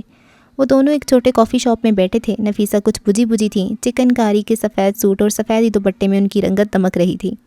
وہ جب امریکہ پڑھنے گئی تھیں تب بھی وہ اسی طرح کا بڑا سا دوپٹہ اوڑھے رکھتی تھیں۔ کلاس کے کچھ منچلے اور شریر طلباء نے ان کا نام سکارف مافیا رکھ چھوڑا تھا، لیکن ان کا یہ نام وہ بس نفیسہ کی غیر موجودگی میں ہی لیتے تھے۔ اگر کبھی ان کی موجودگی میں ان کو اس نام سے پکار لیتا تو اس کے ساتھ وہ ہوتا کہ اس کی ماں اس کو روئے۔ نفیسہ، مجھے کچھ تو بتاؤ، تم اتنی بے وقوف تو نہیں لگتی کہ ہسپتال سے کسی کا بھی بچہ اٹھایا اور آ گئی؟ تم مجھے کیوں پاگل کر رہی ہو؟ وہ عاجز آ گئے تھے۔ سینئر، میں آپ کو بتا رہی ہوں، میں ایک کیس کے سلسلے میں اس ہسپتال گئی تھی، میرا کام ہو گیا تھا، لیکن جب میں نکلنے لگی تب ہسپتال کے بیڈ سائڈ کی جانب کچرے کے ڈرم رکھے تھے، وہاں۔ وہ بتا رہی تھی جب معراج نے ناگواری سے ان کی بات کاٹی۔ یہ واز تم مجھے 1,00,000 بار سنا چکی ہو۔ وہ بری طرح جھنجھلائے تھے۔ نفیسہ نے کچھ نہیں کہا، وہ بس خاموش بیزار بیٹھی رہیں۔ معراج نے گہرا سانس لیا۔ نفیسہ اب بھی غائب دماغی سے کپ کے سرے پہ انگلی پھیر رہی تھی۔ معراج چند لمحہ بغور ان کو دیکھتے رہے، پھر آگے کوئے۔ نفیسہ، عمر ٹھیک ہے، وہ میرے پاس ہے، وہ ایک ہیرا ہے۔ تم دیکھنا، میں اسے تراش کر ایسا بناؤں گا کہ دنیا اس پہ فخر کرے گی۔ تم میری بہن ہو، میری دوست ہو، تمہارا بیٹا میرا بیٹا ہے، تم اس کی اتنی فکر کیوں کر رہی ہو؟ وہ ان کے چہرے کو دیکھتے ہوئے فکر مندی سے کہہ رہے تھے، اگر کوئی آپ سے آپ کی حالیں چھین لے تو کیا آپ تب بھی خود کو اسی طرح تسلی دیں گے؟ ان کی آواز میں طنز نہیں تھا، وہ بس پوچھ رہی تھیں۔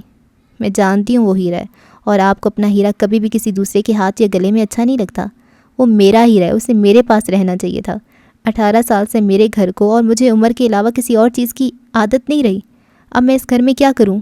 وہ معراج کو دیکھتی ہوئی ہلکی آواز میں کہہ رہی تھیں، میرا کام، میرا دن تو عمر سے شروع ہو کر عمر پہ ہی ختم ہوتا تھا، اب پتہ ہی نہیں چلتا دن شروع کب ہوا اور ختم کب۔ وہ میرا بیٹا، اسے خدا نے میرے لیے بھیجا ہے، پھر لے کیوں لیا؟ ان کی آواز میں رنج تھا۔ میں تمہیں سمجھ سکتا ہوں، آپ نہیں سمجھ سکتے سینئر۔ نفیسہ نے قطعی انداز میں ان کی بات کاٹی۔ آپ کی اولاد آپ کی محبت کو ضد کا نام دے کر چھوڑ کر نہیں گئی۔ آپ کی اولاد آپ کے پاس ہے، آگ کو دور سے دیکھ کر بس خوف آتا ہے، جب تک چلو گے نہیں درد کا اندازہ نہیں ہوتا۔ میں نے بھی 10 سال اولاد کے بغیر گزارے نفیسہ، میں اولاد کا درد سمجھ سکتا ہوں۔ انہوں نے برا مانا تھا۔ نفیسہ آگے کو ہوئیں، اپنی سیاہ ذہین آنکھیں ان کے چہرے پہ گاڑ دیں۔ آپ کو دیا ہی نہیں گیا سینئر، آپ اس چیز کے طرز سے ہیں، مجھ سے دے کر چھینا گیا ہے اور میں تڑپ رہی ہوں، ہم دونوں کی تکالیف مختلف ہیں۔ وہ بول کر ایک بار پھر یہاں سے وہاں دیکھنے لگیں۔ معراج چند لمحہ سوچتے رہے، پھر نفیسہ کو دیکھا۔ بیرسٹر نفیسہ حیات، انہوں نے ایک تحکم سے ان کو پکارا۔ یہ کچھ دیر قبل والے معراج نہیں تھے۔ نفیسہ چونک گئی۔ میں جسٹس معراج آپ سے سوال کرتا ہوں کہ 17 اگست کا واقعہ آپ مجھے ایک وکیل کی حیثیت سے سنائیں، نہ ایک لفظ جھوٹ، نہ کوئی اضافی سچ، نہ آپ کوئی بات چھپائیں اور نہ کوئی بات بڑھا چڑھا کر بتائیں۔ میں آپ سے سوال کرتا ہوں اور آپ مجھے جواب دیں۔ ہیں عمر حیات کی ماں کی حیثیت سے نہیں، بیرسٹر نفیسہ حیات کی حیثیت سے۔ نفیسہ بغیر پلک جھپکے سانس روکے ان کو سن رہی تھیں۔ ایسا لگ رہا تھا کہ اس طرح کی پکار کو سننے یہ بھی ایک عرصہ گزر گیا ہو۔ عمر حیات کو اندازہ بھی نہیں تھا، وہ جس عورت کو ضدی کہہ کر چھوڑ آیا تھا، وہ عورت اس کے لیے اپنا عشق چھوڑ چکی تھی۔ نفیسہ سیدھی ہو کر بیٹھ گئیں، آنکھوں میں 18 سال پہلے کے سارے مناظر گھوم گئے۔ اب وہ ایک غمزدہ ماں نہیں تھیں، وہ ایک زیرک وکیل تھیں۔ اور وکیلوں نے بھلا کبھی جھول والا کام کیا تھا؟ یہ خستہ حال عمارت تھی جس کا اصل رنگ تو اب شاید اس کے مستری کو بھی یاد نہ ہوگا۔ زمانے کی دھول اور بننے کے بعد پینٹ نہ کروانے کی زحمت نے اس عمارت کو ایسا پیلا زرد رنگ بخشا تھا کہ دیکھ کر جی خراب ہونے لگے۔ عمر حیات معراج سلطان کی معیت میں اس بلڈنگ کی ٹوٹی پھوٹی سیڑھیاں اور میل سے چکنی ہو چکی ریلنگ کے ساتھ چلتا اوپری منزل کی جانب جا رہا تھا۔ دیواریں سیلن زدہ اور پلستر جگہ جگہ سے اکھڑا ہوا تھا۔ دوسری منزل پہ جا کر وہ دائیں طرف راہداری میں مڑ گئے۔ چند قدم چلنے کے بعد اب ان کے سامنے ایک فلیٹ کا دروازہ تھا۔ سفید ٹی شرٹ والے لڑکے نے جو ہی بیل پہ ہاتھ رکھا، کرنٹ کھا کر پیچھے ہوا۔ معراج سلطان نے طنزیہ نظروں سے اس کو دیکھا، پھر مٹی سے بھری میل والی بیل کو دیکھا۔ کرائے بیبی، ہاں۔ اب انہوں نے ایک مغرور انداز میں اپنی شہادت کی انگلی بیل پہ رکھی اور اگلے ہی سیکنڈ کرنٹ کھا کر دور ہوئے۔ بس ثابت ہوا کہ اس گھنٹی میں واقعی کرنٹ تھا۔ کرائے انکل، وہ ان سے زیادہ طنزیہ لہجے میں بولا۔ معراج گلستے رہ گئی۔ اسی وقت دروازہ کھلا اور ایک بنیان میں ملبوس چھوٹے قد کا موٹا آدمی باہر آیا۔ اپنے سامنے کھڑے سوٹڈ بوٹڈ آدمی کو دیکھ کر ذرا خفت زدہ ہوا۔ معراج نے اس سے اندر آنے کی اجازت مانگی۔ کچھ تذبذب کے بعد وہ انہیں اندر لے ہی آیا۔ آپ کس سے ملنا چاہتے ہیں؟ وہ موٹا آدمی ان کو اندر لے جاتے ہوئے پوچھ رہا تھا۔ تمہاری بیوی حبیبہ سے، وہ جو کسی زمانے میں نرس ہوا کرتی تھی۔ معراج اس کے پیچھے چلتے ہوئے بولے۔ وہ دفتن رکا۔ وہ کسی سے ملتی نہیں ہے، کمبخت کو جب سے اس فالج کے مرض نے گھیرا ہے سارا دن کمرے میں پڑی رہتی ہے۔ گھر کا کام باہر کا کام سب میں خود ہی دیکھتا ہوں۔ آپ کس سلسلے میں ان سے ملنا چاہتے ہیں؟ وہ بولتے ہوئے ان کو ایک کمرے میں لے آیا جہاں قدیم طرز کے 3 پرانے صوفے رکھے تھے۔ معراج سلطان اور عمر ان میں سے ایک لمبے صوفے پہ بیٹھ گئے۔ اچھا ہاں، اب میں سمجھا، ضرور آپ کو اپنے گھر کے کسی بزرگ کے لیے نرس چاہیے ہوگی، لیکن دیکھیں میں بتا رہا ہوں نا، میری عورت کام نہیں کر سکتی، اس کے ہاتھ اب کانپتے ہیں۔ ان دونوں کو کچھ نہ بولتے دیکھ کر اس نے خود ہی اندازہ لگا لیا۔ کیا ہی بہتر ہو کہ تم اندازے لگانا چھوڑ دو اور اپنی بیوی کو بلا لاؤ۔ معراج سارے وقت میں پہلی بار بولے تھے۔ آدمی بغیر سوال کیے ساتھ والے کمرے کی جانب بڑھ گیا۔ تھوڑی دیر بعد جب وہ واپس آیا تو اس کے ساتھ کوئی 40-45 سالہ عورت تھی جس نے اپنا چہرہ مکمل ڈھانپ رکھا تھا، ایسے کہ بس آنکھیں نظر آ رہی تھیں۔ ان کے سامنے والے صوفے پہ آ کر بیٹھی۔ عمر اور معراج بغور اسے دیکھتے رہے۔ آپ کو مجھ سے کیا کام ہے؟ معراج کو اس کا ذرا بولنا عجیب لگا، پھر اندازہ ہوا کہ شاید ایسا فالج کی وجہ سے ہے۔ معراج نے بغیر کچھ کہے اپنی جیب سے نفیسہ کی ایک درمیانے سائز کی تصویر نکالی اور اس کے سامنے رکھ دی۔ اس عورت کو جانتی ہو؟ عورت نے 2 انگلیوں سے تصویر کا کونا پکڑا، تصویر کو چہرے کے قریب لے گئی۔ اس کی آنکھوں میں شناسائی کی رمق آئی جس سے وہ اگلے ہی پل چھپا گئی۔ میں نہیں جانتی، وہ فوراً اپنی گھبراہٹ پہ قابو پاتے ہوئے بولی۔ اسی وقت اس کا شوہر ٹرے میں 2 کپ چائے رکھے اندر آیا۔ وہ سادہ سا تھا، پرخلوص سا۔ یہ عورت آپ سے 3 بار ملی ہے، اور ایک انسان کا حافظہ اتنا اچھا ہوتا ہی ہے کہ 3 بار ملنے والا انسان اسے یاد رہے۔ اب کی عمر ذرا تلخی سے بولا۔ میں اسے نہیں جانتی، مجھے کچھ یاد نہیں، آپ لوگ پلیز یہاں سے چلے جائیں۔ وہ یکدم ہڑبڑانے لگی تھی۔ معراج سلطان نے پرسکون نظروں سے اسے دیکھا، پیچھے کو ٹیک لگائی اور اپنا کپ اٹھایا اور ایک گھونٹ بھرا، لیکن پھر ایک کڑوا سا منہ بنا کر کپ واپس رکھا۔ عمر نے ناگواری سے ان کو دیکھا۔ امیروں کے چونچلے، ہاں، وہ کہتے ہوئے اٹھا۔ دیکھی بی بی، میں بھی جانتا ہوں اور آپ بھی جانتی ہیں کہ سچ کیا ہے۔ وہ بچہ جسے آپ اس دن کوڑے میں پھینک رہی تھیں، وہ کہتی ہوئے اس کے قریب آیا، ہسپتال کے رجسٹر کی لسٹ میں اس کے سامنے رکھی۔ ان 6 ناموں میں سے وہ بچہ کس کا تھا؟ عمر کا لہجہ حد درجہ سنجیدہ تھا، آنکھیں بے تاثر سپاٹ۔ وہ عورت اب گھبرانے لگی تھی۔ حبیبہ، اگر کچھ جانتی ہو تو بتا دو، کیوں شریف لوگوں کو تنگ کرتی ہو؟ اب کہ اس کا شوہر بولا تھا۔ میں نے کہا نا میں کچھ نہیں جانتی، سمجھ نہیں آتی تمہیں ایک بات؟ ابھی کے ابھی میرے گھر سے نکل جاؤ۔ یکدم وہ حلق کے بل چیخی تھی۔ دور اندر کہیں عمر کا دل زور سے دھڑک رہا تھا، ہاتھ کانپ رہے تھے۔ وہ کبھی ایسی صورتحال میں نہیں پھنسا تھا، لیکن وہ اچھا اداکار تھا، بہت اچھا، اور اسی طرح سنجیدہ کھڑا رہا۔ آپ میری مدد نہیں کریں گی؟ میں کچھ نہیں جانتی، وہ ایک بار پھر نم آنکھوں سے چلائی۔ اس نے اپنے جیب سے کاغذ نکالا اور اسے اس عورت کے آگے لہرایا۔ یہ فلیٹ میں آج اسے مکان مالک سے خرید چکا ہوں، لہٰذا اپنا بوریا بستر سمیٹو اور ابھی کے ابھی میرے گھر سے نکل جاؤ، ورنہ میں اپنے لڑکوں کو بلواؤں گا اور وہ لوگ آپ کا سامان اٹھا کر باہر پھینکیں گے۔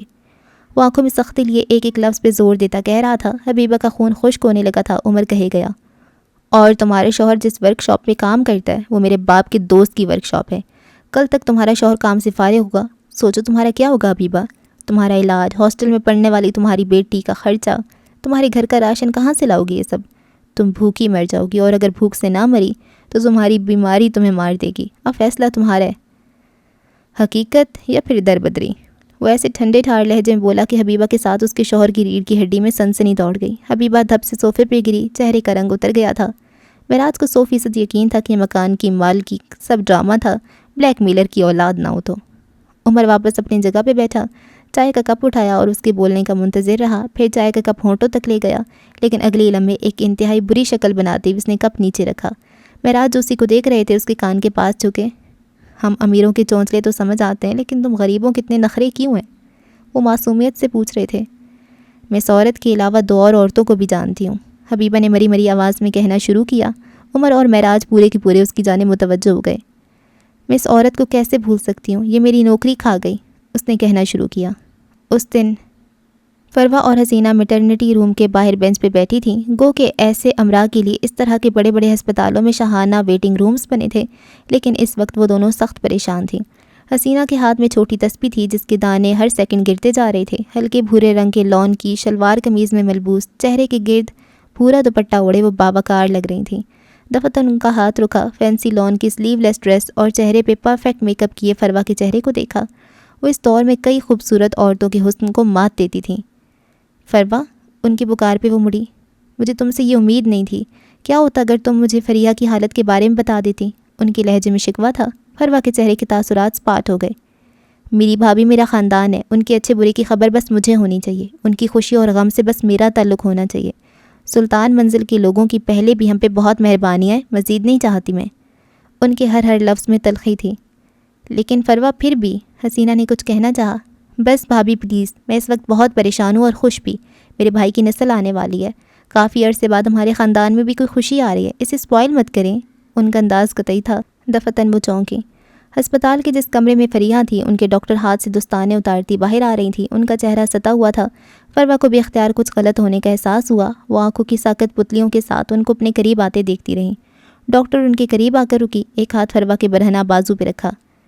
بیٹی ہوئی ہے، انہوں نے فروا کے چہرے کو دیکھتے ہوئے کہا۔ وہ فروا کی بیسٹ فرینڈ تھی۔ میری بھابھی؟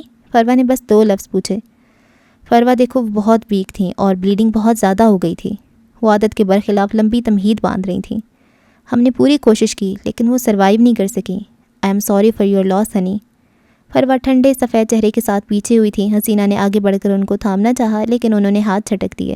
وہ دھندلی ہوتی آنکھوں سے چند قدم چلیں اور پھر بینچ پہ بیٹھ گئیں۔ ایک پل کو جیسے ساری دنیا تھم گئی ہو۔ چند موٹے موٹے آنسو ان کی آنکھوں سے نکلے اور ماربل کے فرش پہ گر کر بے توقیر ہوئے۔ یہ یقیناً نگین کا منحوس سایہ تھا جو ان کی بھابھی کو کھا گیا، جو ان کے بھائی کو کھا گیا اور اب بہت جلد یہاں سے چند قدم دور اس کمرے میں پڑی بچی کو کھا جائے گا۔ حسینہ ان کے قریب بیٹھی کچھ کہہ رہی تھیں، کوئی تسلی، کوئی دلاسا۔ یکدم وہ تھیں۔ مجھے میرے خاندان کے اس آخری اضافے کو دیکھنا ہے۔ ان کی آنکھیں خشک تھیں، چہرہ سپاٹ۔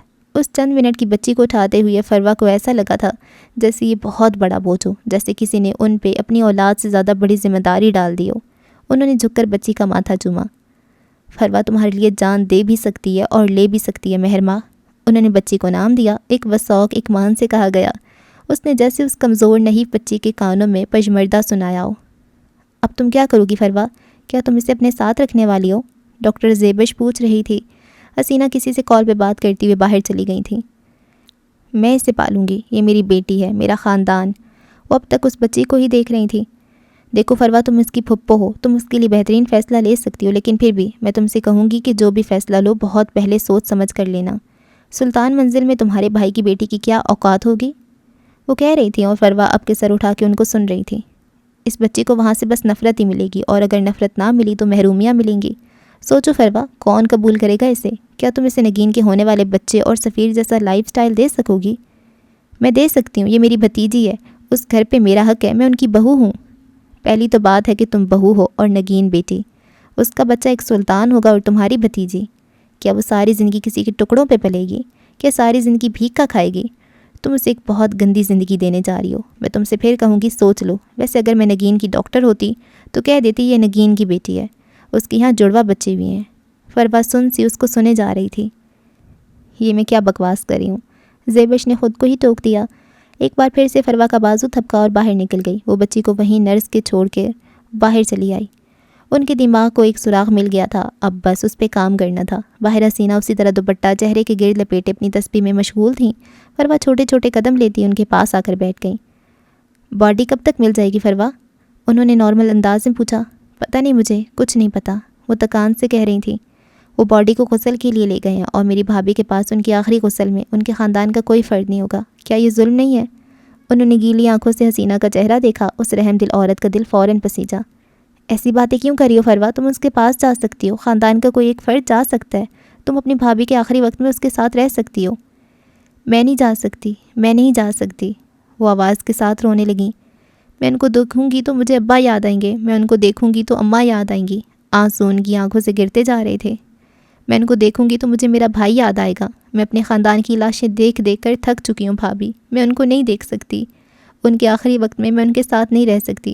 اب یہ ہسپتال کا انتظامیہ چاہے ان کی لاش کے ساتھ بے حرمتی کرے، چاہے ان کے جسم سے آرگن نکال لے، میں کچھ نہیں کر سکوں گی۔ میں قیامت کے دن اپنے بھائی کو کیا منہ دکھاؤں گی؟ میں کیا کروں گی؟ وہ بلند آواز سے روتے ہوئے کہے جا رہی تھیں۔ حسینہ ان کو دیکھ کر رونے لگیں۔ وہ ایسی تھیں، معصوم، ہمدرد۔ تم فکر مت کرو فروا، میں ہوں نا، میں اس کے پاس چلی جاؤں گی، بلکہ میں جا رہی ہوں، تم میری بہنوں جیسی ہو، میں تمہارے لیے کچھ بھی کر سکتی ہوں، فکر مت کرو، میں جاتی ہوں۔ وہ ان کے جال میں پھنس چکی تھیں۔ فروا نے گیلی ممنون آنکھیں اٹھا کے ان کو دیکھا۔ میں آپ کا یہ احسان ساری زندگی نہیں بھولوں گی بھابھی۔ حسینہ نے ان کا ہاتھ دبا کر ان کو تسلی دی تھی۔ فروا نے پاس کھڑی حبیبہ کو بلایا تھا۔ انہیں لے جاؤ۔ وہ ان کو لے جاتی جب ایک اور موٹی مسیح نرس وہاں گئی۔ حبیبہ نے اس کا راستہ سمجھایا اور حسینہ کو ان کے ساتھ روانہ کر دیا۔ وہ تب تک اس بینچ پہ بیٹھی رہیں جب تک حسینہ اس کی نظروں سے اوجھل نہیں ہو گئی۔ ان کے جانے کے بعد وہ اٹھی تھیں، پورے کروفر، پورے شان کے ساتھ۔ یہ فروا کوئی مختلف عورت تھی۔ اسی وقت نگین کے کمرے سے ڈاکٹر باہر آئیں۔ ان کا چہرہ خوشی سے تمتما رہا تھا۔ نگین کا کیس ایک کریٹیکل کیس تھا، اس میں کامیابی کے بعد اتنی خوشی تو لازم تھی۔ مبارک ہو، بیٹا ہوا ہے، صحت مند اور تندرست، ماں اور بچہ دونوں بالکل ٹھیک ہیں۔ آپ کو بہت بہت مبارک ہو یوسف صاحب، یقیناً بہت خوش ہوں گے۔ فروا بغیر کچھ کہے اس کے بالکل قریب آ کر کھڑی ہوئی، اپنی بھوری آنکھیں اس کے چہرے پہ گاڑ دیں۔ بیٹا ہوا ہے، یہ الفاظ زیادہ اچھے نہیں ہیں۔ بیٹا ہوا ہے لیکن مرا ہوا۔ اس نے زہر اگلا۔ یہ الفاظ کتنی خوبصورت اور ان ایکسپیکٹڈ ہے نا؟ تم اپنے الفاظ بدلنے کا کیا لوگی ڈاکٹر؟ ڈاکٹر زیبش جیسے اس راہداری میں کھڑے کھڑے پتھر کا مجسمہ بن گئی۔ فروا اس کے کان کے پاس مدھم آواز میں کہے جا رہی تھیں۔ تمہارے پاس انکار کی گنجائش نہیں ہے، اس ہسپتال میں تمہاری کوئی اوقات نہیں ہے۔ آج تمہاری سینئر ڈاکٹرز چھٹی پہ ہیں، اس لیے آج تمہیں 2 کیسز ملے ہیں، لیکن سوچو جب وہ دونوں واپس آ جائیں گی تب کیا ہوگا؟ تم ایک بار پھر زیرو ہو جاؤ گی، ایک بار پھر اپنے کیبن میں بیٹھی کڑتی رہو گی۔ تمہیں یہاں آئی ہوئے 2 سال ہو گئے ہیں، لیکن تمہیں یہاں بمشکل کوئی 50 کیس ملے ہوں گے۔ تم کب تک اپنے سینئر سے اس طرح دبتی رہو گی؟ کب تک تم زیرو رہو گی؟ آس پاس گزرتی نرسز، لوگ اور اوٹ میں کھڑی حبیبہ وہ ان سب سے بے نیاز کہے جا رہی تھیں۔ ہر محل میں ایک راجہ گدھ اور ایک ملکہ گدھ ہوتی ہے۔ جس طرح اس محل میں ہے، راجہ گدھ اور ملکہ گدھ ہر جسم پہ ٹوٹ پڑتے ہیں، اس کا سارا ماس نوچ لیتے ہیں، ایک ایک بوٹی کھا جاتے ہیں، اور آخر میں بچتا کیا ہے؟ چھیچڑے، سڑا ہوا گندا ماس، وہ تم جیسوں کو ملتا ہے۔ محکوم گدھ وہ شروع سے ایسا ہی بچا ہوا سڑا ہوا گندا ماس کھانے کے عادی ہو جاتے ہیں، اور پھر ساری زندگی وہ اسی طرح سڑی ہوئی گندے بدبودار ماس جیسی زندگی گزارتے ہیں۔ کیا تم ایسی زندگی گزارنا چاہو گی؟ کیا تم محکوم گدھ رہو گی یا پھر ملکہ گدھ بننا چاہو گی؟ زیبش سانس رو کے اس کو سنتی رہی۔ فروا خاموش ہوئی تو جیسے ایک طلسم ٹوٹا۔ میرے سینئرز ہسپتال کا عملہ کیا آپ سنبھال لیں گی؟ وہ مان گئی تھی، بخدا وہ مان گئی تھی، لیکن گناہ سے پہلے ہر انسان خود کو ایک تسلی دیتا ہے، اپنے بچاؤ کا سامان پیدا کرتا ہے۔ فروا مسکرائیں۔ کیا تمہیں پتہ ہے راجہ گدھ اور ملکہ گدھ کے اوپر کون ہوتا ہے؟ وہ کون ہوتا ہے جو انہیں لاشیں فراہم کرتا ہے؟ وہ کون ہوتا ہے جو گدھوں کو بھوکا مرنے نہیں دیتا اور ایک انسان کو مار کے اس کی لاوارث لاش گدھوں کے آگے پھینک دیتا ہے؟ کون ہوتا ہے جو گدھوں کا بھی حاکم ہوتا ہے، جو گدھوں سے بھی زیادہ چالاک، زیادہ طاقتور ہوتا ہے؟ وہ اس کی آنکھوں میں آنکھیں ڈال کر سرگوشی میں پوچھ رہی تھیں۔ زیبش بس اس کو دیکھتی رہی، اس کی گردن بے اختیار نفی میں ہلی تھی۔ وہ انسان ہوتا ہے زیبش، اور میں انسان ہوں، گدھوں سے زیادہ طاقتور، شریر اور ان سے زیادہ حاکم۔ اس ہسپتال کا انتظامیہ ہم جیسے انسانوں کی پھینکی ہوئی لاشوں پہ پلتا ہے۔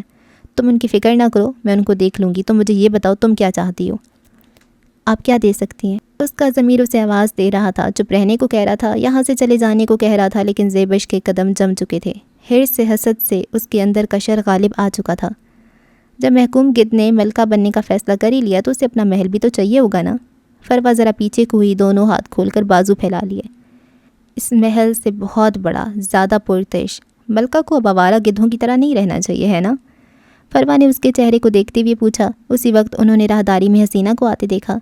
پورے جوڑے والی نفیس سی عورت ان کے پاس آ کر رکی۔ ان کے چہرے پہ پریشانی تھی، پرخلوص سی فکر مندی تھی۔ ڈاکٹر کیا ہوا ہے؟ کیا نگین ٹھیک ہے؟ کیا اس کا بچہ ٹھیک ہے؟ وہ فکر مندی سے پوچھ رہی تھی۔ ڈاکٹر نے ایک نظر فروا کو دیکھا، پھر ٹھنڈی آنکھوں سے حسینہ کو دیکھا۔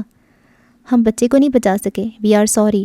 ان کے لہجے میں نہ پروفیشنلزم تھا، نہ انسانیت۔ اس کی آواز ایک ماس نوچنے والے گدھ کی آواز تھی۔ حسینہ بے یقینی سے پیچھے ہٹیں، ان کی آنکھیں پتھرا گئیں۔ بات بچے کی نہیں تھی، بات نگین کی بھی نہیں تھی، بات وہاج کی تھی۔ وہ وہاج جس نے صرف اس بچے کی خاطر اپنا تعلق نگین کے ساتھ درست رکھا تھا، ورنہ اس سے پہلے نگین کے جسم پہ مارے نشانوں سے کون ناواقف تھا۔ ڈاکٹر کسی طرح ان کو سہارا دیتی اپنے کیبن میں لے گئیں۔ پیچھے فروا کو کام مکمل کرنے کا اشارہ کیا۔ فروا اندر گئیں۔ نگین نیم غنودگی میں تھی، کارٹ میں پڑا بچہ خاموش تھا، اس کے پاس بس ایک نرس تھی حبیبہ۔ فروا چھوٹے چھوٹے قدم لیتی کارٹ میں پڑے بچے کے قریب آئیں، پھر جھک کر بچے کو اٹھا لیا۔ اس کی آنکھیں بند تھیں، وہ ساتھ والے کمرے میں پڑی بچی سے زیادہ صحت مند تھا، پورے ماہ کا تندرست بچہ۔ تم اس دنیا میں آ گئے لیکن غلط وقت تھا، فروا نے اس کے چہرے کو دیکھتے ہوئے کہنا شروع کیا۔ مجھے تم سے زیادہ کچھ نہیں چاہیے، مجھے بس تم سے تمہارا بخت چاہیے۔ وہ ایسے کہہ رہی تھی جیسے وہ اس کی بات سن رہا ہو۔ پاس کھڑی حبیبہ کو اس سے خوف آیا۔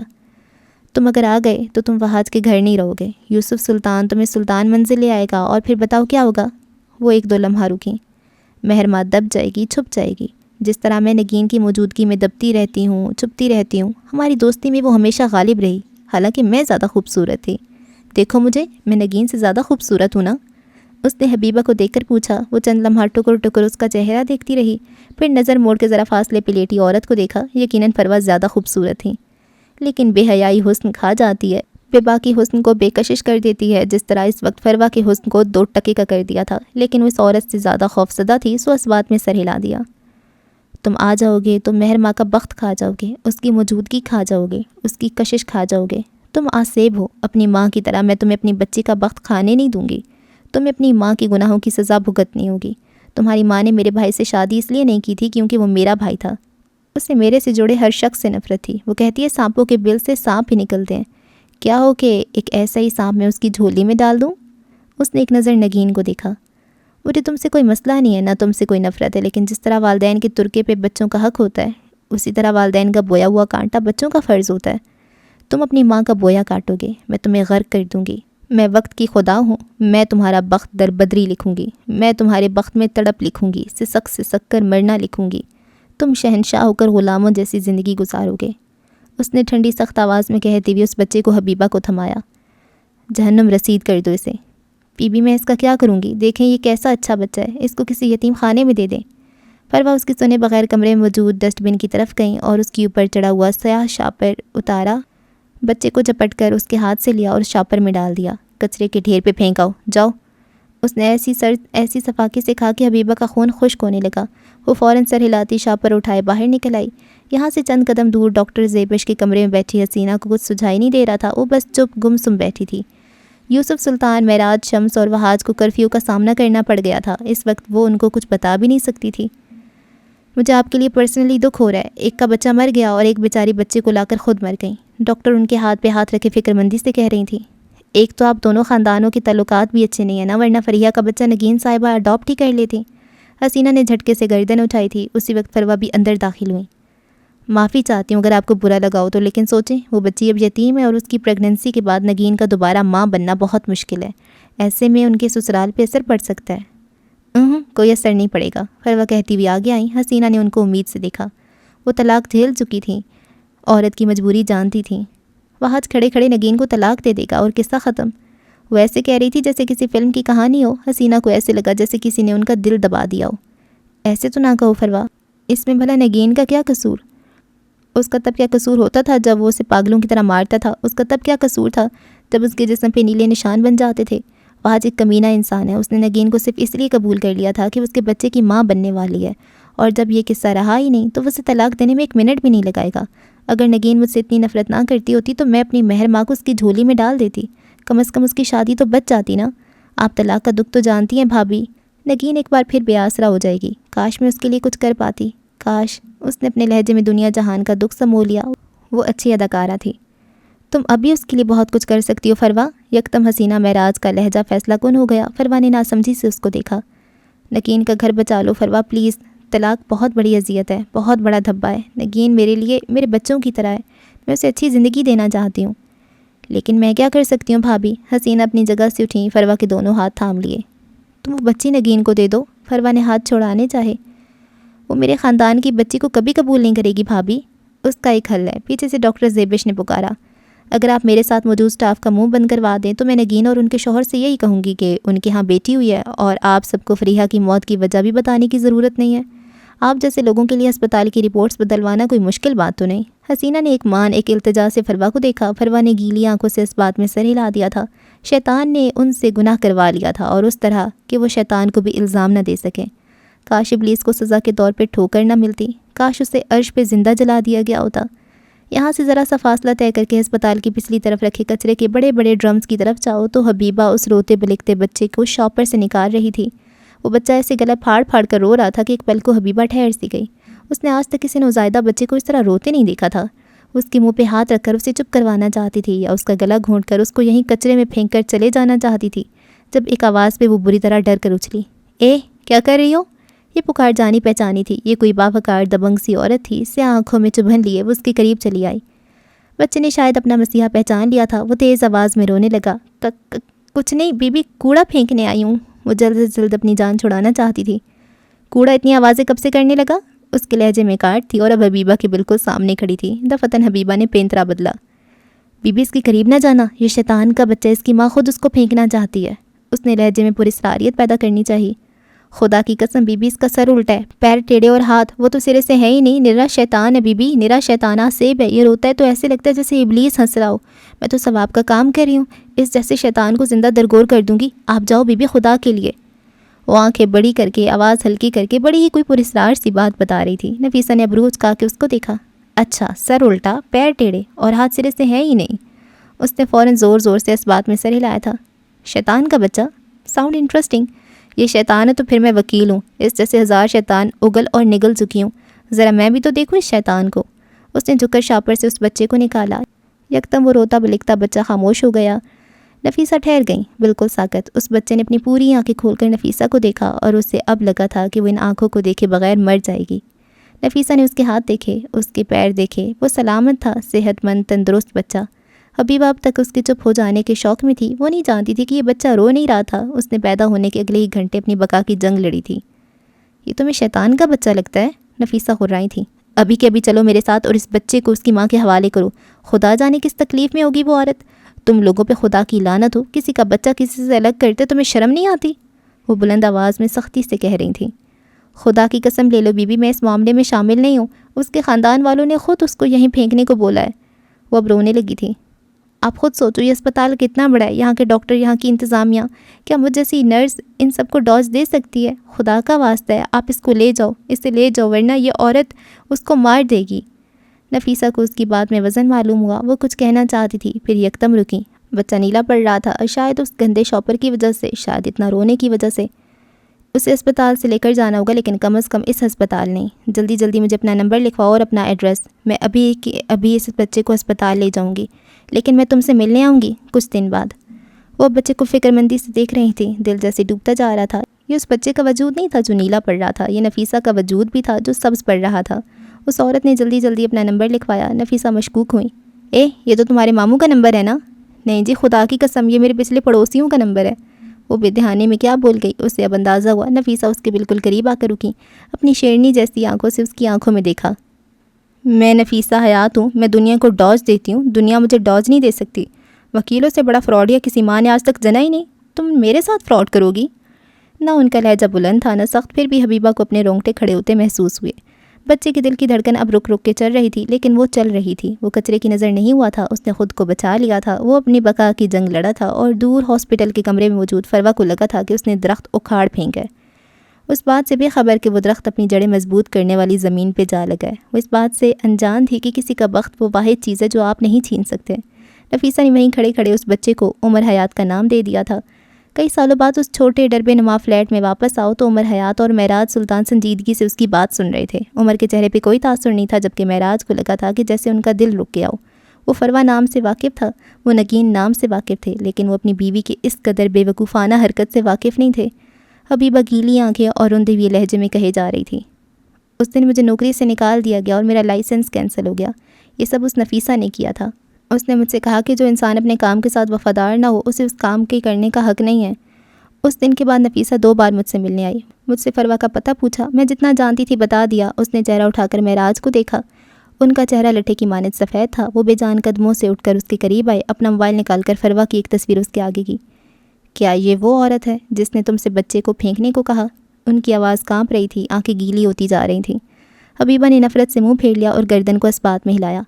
معراج کے دل میں پھندا سا لگا تھا اب کہ ان کے ہاتھ بھی کانپے تھے۔ انہوں نے دوسری تصویر اس کے آگے کی، یہ نگین تھی۔ کیا وہ بچہ اس عورت کا تھا؟ کیا تم اسے پہچان سکتی ہو؟ کاش وہ نہ کہہ دے۔ یہ وہی ہے، یہ بالکل وہی ہے، اس نے روتے ہوئے اقرار کیا تھا۔ میں سب کچھ بھول سکتی ہوں لیکن ان عورتوں کو نہیں، یہ وہی ہے۔ معراج کو یکدم گھٹن کا احساس ہوا۔ ان کا موبائل ہاتھ سے نیچے گرا۔ وہ متغیر ہوتی رنگت کے ساتھ باہر نکلے تھے۔ ان کا سانس بند ہو رہا تھا۔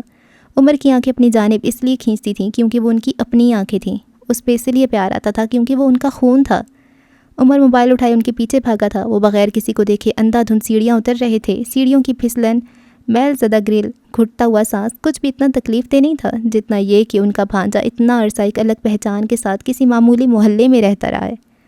باہر سڑک پہ آ کر وہ نیچے بیٹھتے چلے گئے۔ آنکھوں سے بے نام آنسو نکل رہے تھے۔ وہ عمر کو نہیں دیکھ رہے تھے، وہ دیکھ ہی نہیں سکتے تھے۔ آپ ٹھیک ہیں جج صاحب؟ آپ ٹھیک ہیں؟ آپ کو کیا ہو رہا ہے مجھے بتائیں؟ وہ ان کے پاس جھکا فکر مند سا کہہ رہا تھا۔ یہ عورت کون ہے؟ کیا آپ اسے جانتے ہیں؟ کچھ بتائیں، آپ اس طرح ریئیکٹ کیوں کر رہے ہیں؟ یہ عورت کون ہے؟ وہ ان کے پاس بیٹھا پوچھ رہا تھا۔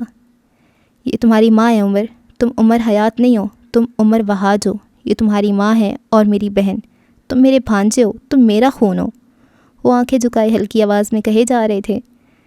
آنکھوں سے آنسو برابر بہہ رہے تھے۔ عمر چپ گم سم سا ان کو دیکھے گیا۔ اگر وہ اس عورت کا بیٹا تھا تو ایک ملکہ گدھ اس کی دشمن تھی۔ وہ جس نے اس کے پیدا ہونے کے پہلے گھنٹے میں اسے کچرے پہ پھینکوا دیا تھا، وہ اب اس کے ساتھ کیا کرے گی؟ وہ تو اپنی ماں باپ سے مل کر ان کو الزام دینا چاہتا تھا، لیکن اس کہانی میں تو عمر سے زیادہ بڑے وکٹمز تھے۔ معراج رو رہے تھے، عمر خاموش تھا۔ زیادہ بڑا دکھ کس کا تھا؟ قبرستان میں گیلی مٹی کی خوشبو مزید گہری ہو گئی تھی۔ عمر نے آنکھیں کھولی تو منظر بدل گئے۔ میں پھر آؤں گا، تب تک کے لیے بائے۔ اس نے جیسے اگلی بار آنے کی یقین دہانی کروائی۔ دور کہیں سے فجر کی اذانیں بلند ہو رہی تھیں۔ وہ سرخ آنکھوں کے ساتھ اس ملگجے سے اندھیرے میں یہاں سے دور جاتا گیا۔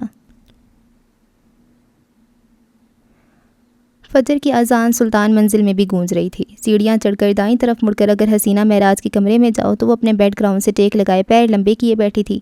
مہر ماں ان کی گود میں لیٹی ہوئی تھی۔ کل رات سفیر نے اسے کمرے سے نکال دیا تھا۔ شاید ان دونوں کے درمیان کوئی بحث بھی ہوئی تھی اور اس بحث میں سفیر کو غصہ بھی آیا تھا، جس کا نشان مہر کے چہرے پہ سب تھا۔ اس نے پھر ہاتھ اٹھایا۔ وہ اس کی گال کو انگلیوں کے پوروں سے چھوتی ہوئی کہہ رہی تھی۔ وہ غصے میں تھے، پریشان تھے، بس اسی لیے۔ اس کا لہجہ دفاعی تھا۔ غصہ، دکھ، پریشانی، ڈپریشن، ان میں سے کوئی بھی چیز، کوئی بھی کیفیت بد زبان بیوی اور تشدد کرنے والے شوہر کو جسٹیفائی نہیں کر سکتی۔ اس کے بالوں میں انگلیاں چلاتے ہوئے کہہ رہی تھیں، اگر پارٹنر کو غصہ ہے تو قابو کرنا سیکھے، پریشانی ہے تو حل نکالے، ڈپریشن ہے تو ڈاکٹر سے رجوع کرے۔ اگر پہلی بار کا غصہ بیوی پہ نکلے گا تو وہ ہر بار اپنا غصہ بیوی پہ ہی نکالے گا۔ اگر اپنی پریشانی میں شوہر کو کھری کھری سنا دی اور اس نے مروتاً یا محبتاً سن لی تو بیوی ہر بار یہی کرے گی۔ پہلی گالی، پہلے تھپڑ، پہلی بدتمیزی پہ بولنا ہوتا ہے، باؤنڈری بنانی ہوتی ہے، ورنہ تعلقات بوجھ بن جاتے ہیں اور کوئی بھی انسان کسی بھی بوجھ کو زیادہ وقت اٹھا نہیں سکتا۔ ان کا لہجہ نرم تھا، پرخلوص۔ اور کیسی بنائی جائے باؤنڈری؟ کیا شوہر سے لڑنے لگ جاؤ یا بیوی کو گھر سے نکال دو یا پھر طلاق لے لو؟ یہ زندگی ہے ماما، اس میں سمجھوتے کرنے پڑتے ہیں۔ اس کا لہجہ تھکا تھکا تھا۔ کس نے کہا لڑنے لگو؟ کس نے کہا بیوی کو گھر سے نکال دو؟ ان سے بات کرو، ان کو بتاؤ کہ آپ کو ان کا یہ عمل پسند نہیں ہے۔ آپ ایک آزاد انسان ہیں، نہ آپ پٹنے کے لیے پیدا ہوئی ہیں، نہ آپ گالیاں کھانے کے لیے پیدا ہوئی ہیں۔ ان کو اپنا رویہ آپ کے ساتھ درست رکھنا ہوگا، ورنہ آپ کو کھو دیں گے۔ جو کھونے سے ڈرتا ہوگا یا جس کو پرواہ ہوگی وہ رویہ بدلے گا، اور جسے نہ پرواہ ہوگی نہ آپ کا کوئی خیال وہ ویسا ہی رہے گا۔ ایسے تعلق میں پھر کچھ وقت کی دوری ضروری ہوتی ہے تاکہ اگلے فریق کو اندازہ ہو جائے کہ اس کی زندگی میں آپ کی کتنی اہمیت ہے۔ سمجھوتے اور بے عزتی میں فرق ہوتا ہے بچے، اور اگر اسے اندازہ نہ ہو، وہ مڑ کر واپس آیا ہی نہیں تو؟ اس کے لہجے میں ہزار وسوسے تھے۔ پھر یہ آپ کا بخت ہے، پھر یا تو خود کو بے عزت کر کے اس تعلق میں دوبارہ پٹنے اور گالیاں کھانے کے لیے چلے جائیں، یا پھر اپنی عزت کرتی ہوئے اس تعلق سے نکل جائیں۔ دنیا میں روز ہزاروں دوستیاں ٹوٹتی ہیں، لاکھوں طلاقیں ہوتی ہیں، ایک آپ بھی صحیح، لیکن کم از کم آپ بے توقیر نہیں ہوں گے۔ مہر بدھ سی گئی۔ وہ چاہے میرے ساتھ جیسا رویہ رکھے، چاہے مجھے مارے ذلیل کرے، میں اس کو چھوڑ نہیں سکتی، میں اس سے محبت کرتی ہوں۔ وہ کافی دیر بعد ہلکی آواز میں بے بسی سے کہہ رہی تھی۔ چند ثانیے کے لیے حسینہ خاموش ہو گئیں۔ کچھ دیر بعد جب وہ بولیں تو ان کی آواز مستحکم تھی۔ یہ پھر محبت نہیں ہے۔ مہر اٹھ کر بیٹھ گئی۔ یہ لالچ ہے، ہرس ہے، تو محبت میں لالچی ہو گئی ہو۔ محبت میں لالچی انسان ایک بدنسل کتے کی طرح ہوتا ہے، جس کو جتنا کھلاؤ وہ اتنا ہی بھوکا رہتا ہے۔ مہر بے تاثر چہرے کے ساتھ بیٹھی رہی۔ حسینہ کہہ رہی تھیں، معراج کہتے تھے جو انسان اپنا وقار کھا جاتا ہے اس کا پیٹ پھر دنیا کی کوئی محبت نہیں بھر سکتی۔ اپنے دل کا ایندھن جلانے کے لیے وقار قائم رکھنا ہوتا ہے۔ مجھے بھی ایندھن کا کھانا بے ذائقہ ہو جاتا ہے۔ مہر، میرا بچہ، تم خود سے محبت کرو۔ جب خود سے محبت کرنے لگو گی تو ایسے ہزار سفیر خود پہ قربان کر دو گی۔ ہر وقت، ہر دور، ہر زمانے میں انسان کو خود سے زیادہ اہم کوئی نہیں لگنا چاہیے۔ وہ بول کر اس کا سر تھپکتے ہوئے اٹھیں۔ فجر کی اذان بیت چکی تھی، اب صلاح کا وقت تھا۔ اچھا جی، اس ایپیسوڈ کو یہاں پہ اینڈ کرتے ہیں۔ اور فائنلی وہ جو تھا کنفیوژن تھی کہ عمر اس کا بیٹا تھا تو وہ مہر کس کی بیٹی تھی، اور وہ سارا کلیئر ہو گیا۔ مہر جی فروا کی بھتیجی ہے، اور یہ بات حسینہ کو بھی پتہ ہے۔ واہ بھائی واہ، حسینہ نے نا اب تک کوئی بھی صحیح کام نہیں کیا۔ ایک تو مجھے اس بیوی پہ اتنا ویسے ہی غصہ آتا ہے، اور پھر اس کو پتہ بھی ہے کہ یہ نگین کی بیٹی نہیں ہے، اس کو پھر بھی اس نگین کے ساتھ جوڑ دیا کہ نگین اس سے بچ جائے گی، وہ آج اس کو پھر طلاق نہیں دے گا، لیکن اس کے بخت میں طلاق تھی تو اس کو ہو گئی۔ اچھا، اس پورے ناول کا جو مین تھیم ہے وہ بخت ہی ہے، کہ جو آپ کی قسمت میں لکھ دیا گیا وہ ہوگا ہی ہوگا، آپ اس کو بدل نہیں سکتے، آپ سے کوئی چھین نہیں سکتا، نہ آپ کسی سے کچھ چھین سکتے ہو۔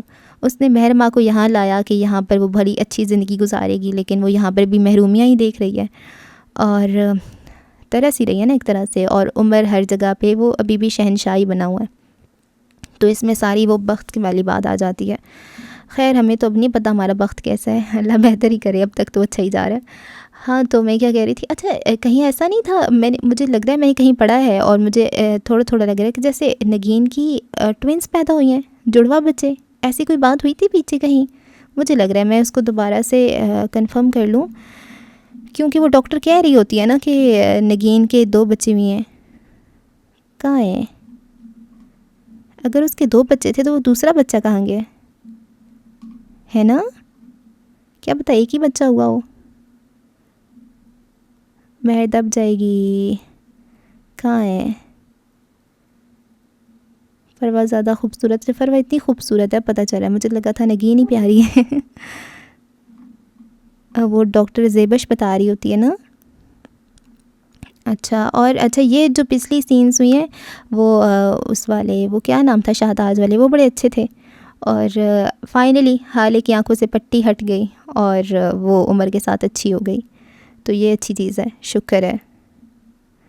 یار مجھے یہ بتا دو کہ اس کے جڑواں بچے تھے کہ ایک بچہ تھا، پھر میں اس کا دوسرا بچہ بھی ڈھونڈوں گی نا۔ میں اسے پالوں گی، تم کیسے پالو گی، میری حق ہے، میں بہو ہوں، وہ گندی زندگی، اور نگین کی ڈاکٹر کہہ دیتی اس کے یہاں جڑواں بچے، ہاں اس کے یہاں جڑواں بچے بھی ہیں، دوسرا بچہ کہاں گیا، اور وہ کون ہے، اور وہ کب آئے گا، اس کا ذکر نہیں ہے، وہ بعد میں آئے گا، ہے نا۔ چلیں جی، یہ اب تھوڑا ایکسائٹمنٹ تھی۔ اور وہ کون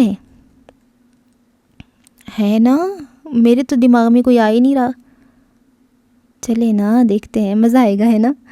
خیر جی، آپ بتائیں آپ کو کیسا لگ رہا ہے یہ ناول؟ مجھے تو اچھا لگ رہا ہے، اور آپ سے بس یہ کہنا تھا کہ چینل کو سبسکرائب کر لیں اگر آپ نے پہلے سے نہیں کیا ہوا تو دعاؤں میں یاد رکھیں۔ اللہ حافظ۔